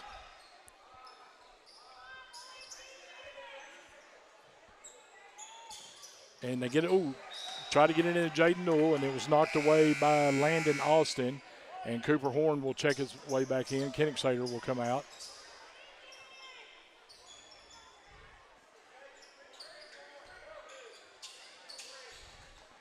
And there's a steal by Harwell.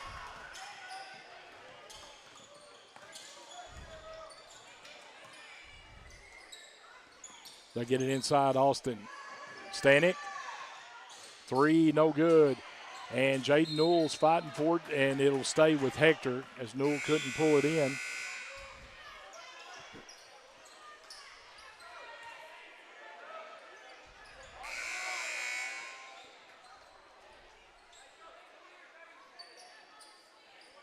So we've got subs coming in. Sawyer Bartlett comes in for Aiden Johnston.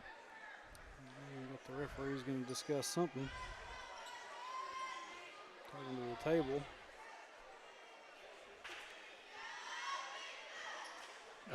They're discussing, did Chris Kelly do something? We're just having fun, Chris. Yep. There's a three in the corner. And it's no good. And here comes Red Devils out with it. Horn quickly. And Jaden Newell, baseline jumper. Newell with the bucket. I just saw his mama shoot them hands straight up in the air over there. Jaden Newell. And almost a steal by Newell. And here's Harwell with it. It's 35-29. Goodall flashes for the steal. Does not get it. She's a Hector grad, Haley. Oh, yeah. Yep. Yeah. So I know she was. She was the year after me. Yep. Bartlett knocks it away, but Stanek comes out with it. Stanek's runner baseline's no good. Newell with the board, and I don't know what kind of call. Okay, they're going to give it to the Red Devils. Where I'm standing, it didn't even make it to the out of bounds yet. Yeah. It's like the referee just picked it up. And Scott Warren was talking with us at the half, the Phantom. Yeah. Here's Sims. Sims gives it off to Newell. Jaden to Cooper. Horn trying to get in the lane. Turnaround jumper is off the back of the rim, rebounded by Keeling. And we're going to have a foul on Bartlett. They called that a foul? They called it on Bartlett. Goodness gracious. It's a jump ball, it looked like to me.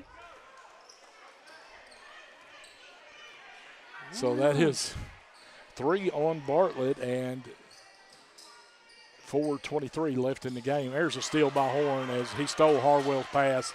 Layup is good. Cooper goes the length. Coop to the hoop, and it is a 4-point game.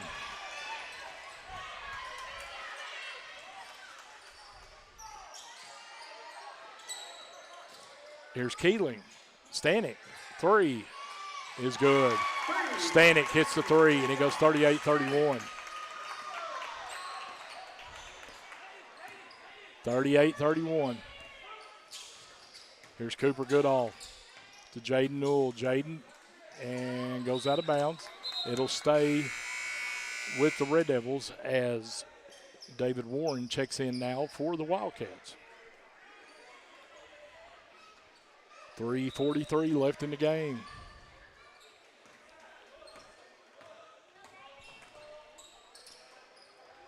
Cooper. Here's Sims. Sims penetrates. Nice pass. And Keeling. I see Hector Bench is saying jump ball, but they're going to call Keeling for the foul. Look, and I'll go ahead and I'll just say it. They're going to hit Sawyer Bartlett for a foul down here on that tie-up. I'm okay with it. I'm okay with it.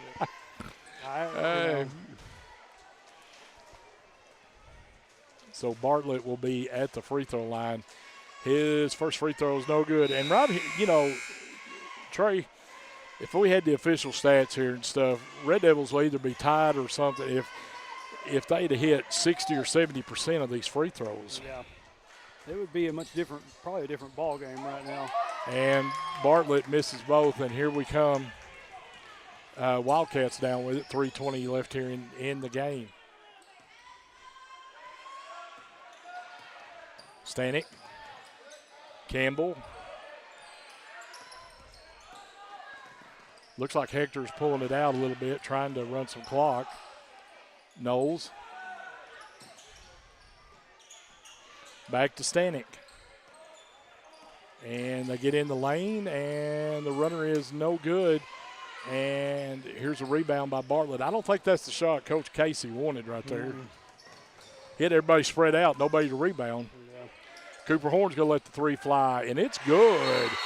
Coop buries the trifecta, and it's 38-34, and we've got timeout Red Devils. So, folks, this one's not over yet. Take a look at that replay, that 3-point shot.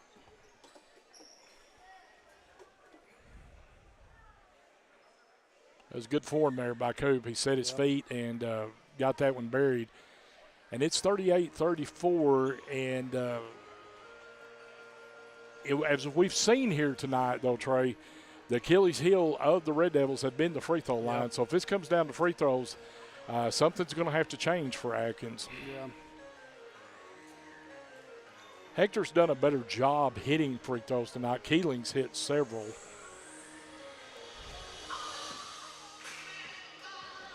Well, I'm going to go ahead on my end, and Trey, and go ahead and tell everybody my next broadcast will be tomorrow night in Atkins, conference opener. We'll take it on CAC Mustangs, and also we will start radio broadcast with that. Just like in football, the radio broadcast will be in through the live stream, and you can hear that on 100.9 KWKK.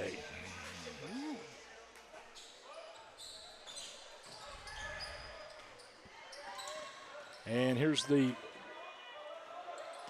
press now by Hector. Red Devils, and Hector breaks it. And shot is no good by Keeling. We've got a whistle. Oh, they're going to call Keeling over the back. And Keeling is fouled out, so that is ginormous right there. Wow. Yeah, Hector's going to have to play some of their best ball right now with Keeling heading to the bench. There goes your rim, your rebounder, your free throw shooter. So anxious to see how this plays out. And here's Horn. Horn gets it to Newell. Newell kicks it over to Goodall. Red Devils trail by 4. Hector, and that's a jump ball, and it'll stay with the Red Devils. So good defense right there by Campbell, forcing the jump ball, and it'll stay with the Red Devils. And they get it in up top to Cooper Horn. Cooper, as we're getting close to the 2-minute mark. Here's Sims. Sims gets in the lane. Runner is good. Nice little floater there by Sims. Makes it 38-36. Red Devils turning up the press. Stanek is clearing everybody out and trying to get across. And Coach Casey saw Stanek was in trouble, and he called the timeout. So 1:51 left in the game, and it's 38-36. Both teams will have one timeout remaining, and I'm a couple of seconds ahead. It's 1:51 on the clock officially. And yeah, he's talking about y'all's broadcast. You'll finally get T back. Yeah, I get Terrence Bobo, the Hall of Famer for Atkins. T will be joining me now, and it'll be our 7th year together. 7 years. Yeah. Wow. And it's kind of like when I do it with T, he's the calm, he's the just tell it like it is, and I'm the excited one. T, the joke we've been having every year is his grandma always listens to us, and T he'll always be on there, and he'll say, "Grandma, get that oxygen ready. Shane's gonna need it."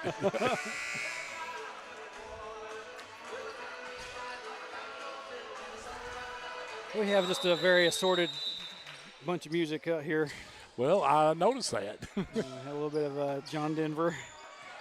So here we go, final minute and a half, and there's a turnover by Hector, so the Red Devils going to have a break here, have a chance to tie it.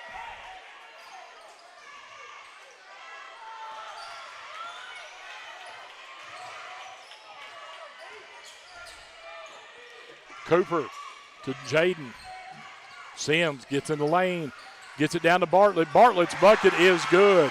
It is tied now at 38 with 1:20 left. Got a few shades of Saturday going on out here with this one right now. Yeah, I see it, yeah.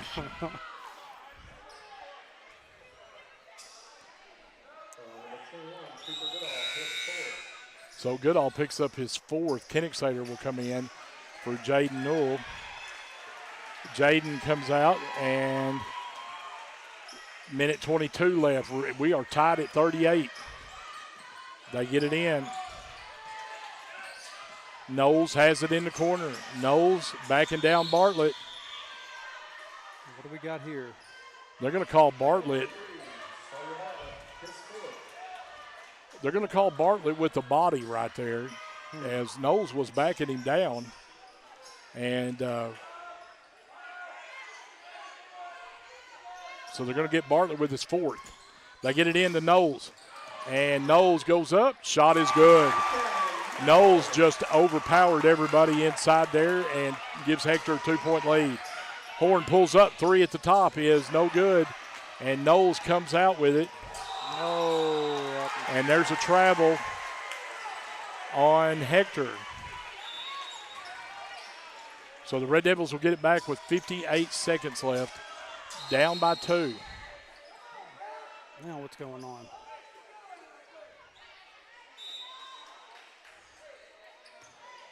Okay. So here's Cooper. Gets it to Jaden. Jaden off to Sims. Sims backs down. Gets it back to Cooper. Horn gets it to Sims. Sims. Goodall, 3 in the corner. It's off the rim. No good. Rebounded by Knowles, and here comes Campbell out with it. Campbell kicks it out of bounds, and it's going to stay with Hector. 34. The Atkins crowd is going nuts over there as the ball was kicked, and did somebody get a hand down there and try to I get don't a touch know. on it? Because if it was off Hayden's foot, I don't see where it wouldn't be Atkins' ball. But we can't see it from our angle. Now it's going to Atkins as they lose it out of bounds with 33 seconds left. So now Atkins will get it back, 40-38. Hector with a 2-point lead. Tell you the truth, Trey, this is what we expected here tonight in this one.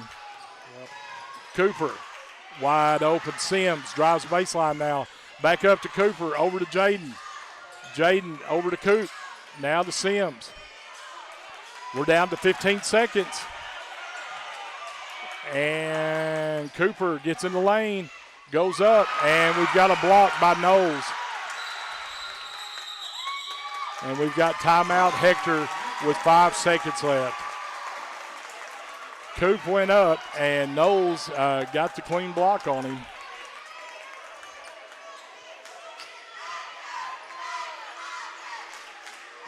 .5. Hector leading by 2.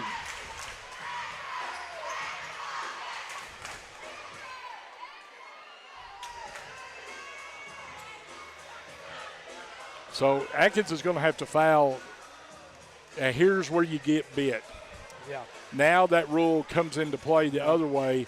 You have got to foul with 5 seconds left. You can't let any time run off. Yeah. And if you get a pass in where everybody's chasing it, you're going to run a lot of time off where that next foul is not going to do any. Yeah. Take a real quick look here at chat one more time. My dad says you two guys do an amazing job for your teams and fans. Yeah. So. Well, we're winding up with a good one. Yep. So the new foul rule has its ups and downs, and this is if you're team trailing, this is the down part of it. Yeah.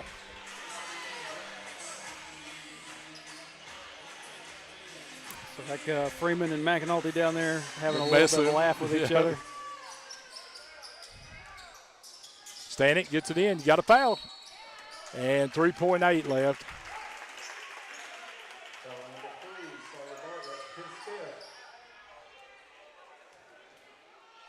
So Bartlett has fouled out.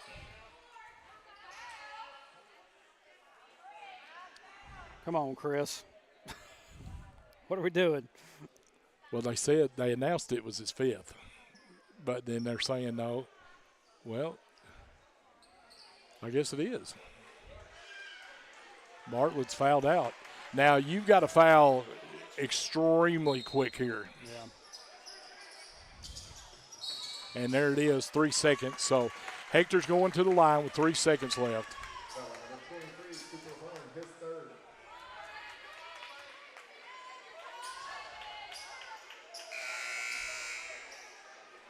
So that's going to put Braxton Knowles at the line. 3 seconds left. Hector leads by 2.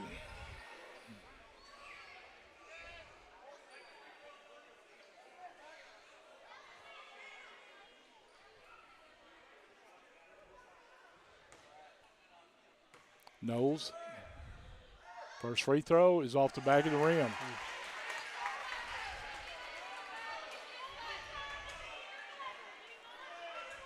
Well, we got his mom down here right underneath us. I knew I could hear that voice coming from somewhere. Knowles' second is good. Red Devils got to have a 3. 3 seconds left. Yep. Atkins going to use their final timeout. Can we have the NBA rule where you get the inbounds at half court? Well, you know what? To not cap to end our 2-day simulcast broadcast, Yeah. it's ending on a very exciting game. We started with a very exciting game, and to end it. I was about to say we had a very good one Saturday afternoon, and I guess next year we get to do this in basketball. We could start calling this the second annual. Yeah, second annual simulcast week. But I tell you what, getting to do this with you has been a lot of fun. Oh, it's been great. Any Atkins fans out there, I got to tell you, I have been extremely blessed to get to know you from our time over there in the other dimension, Evil Empire, and we've had a chance to have some laughs and get to work together, and we've become the rebel forces. We have. Everybody's watching and listening, going, nerds. What? They're calling us nerds. Bunch of nerds. But all right, this is going to be interesting right here. 3 seconds left. 3-pointer. Red Devils got to have a 3. So Goodall's going to be the man throwing it in. Baseballs it. And it is picked off. And, what do you have? We had a foul. 0.8 left. Oh, so they're going to call that on Kennicksader. And that's going to put Harwell at the line. I didn't even see that foul. I was watching the inbound attempt. It wasn't at the person that had the ball. Right. I don't believe. Yeah. So. Well, that's going to put Harwell at the line, and his first free throw is no good, and he'll have one more. Hardware, you got to make your free throws, man. And he'll have one more. And it's good. That's 42-38. That should ice it. And that's going to be the ball game. And Hector is going to take this one 42-38 in what turned out to be a great junior boys broadcast ball game here tonight. And Trey, we got to get night 2 in the books. We got to do it again. That's night 2, and we've had fun. Yeah. Like I said, talking just a minute ago, if Atkins fans still watching, listening, this guy right here is the man. I tell you, I've had a lot of fun getting to talk with him and getting to do these games and well, it's been fun for me too, because just to get to be able to call a game that you're running the show on, I know it's top quality product, and it gives you a chance just to be you, and you don't have to sit behind the iPad, Right, it's a lot of fun, and I've really enjoyed this, and I know we're already our next simulcast together will be in the benefit games. Yep, football. We'll be able to do something like that and have fun with it.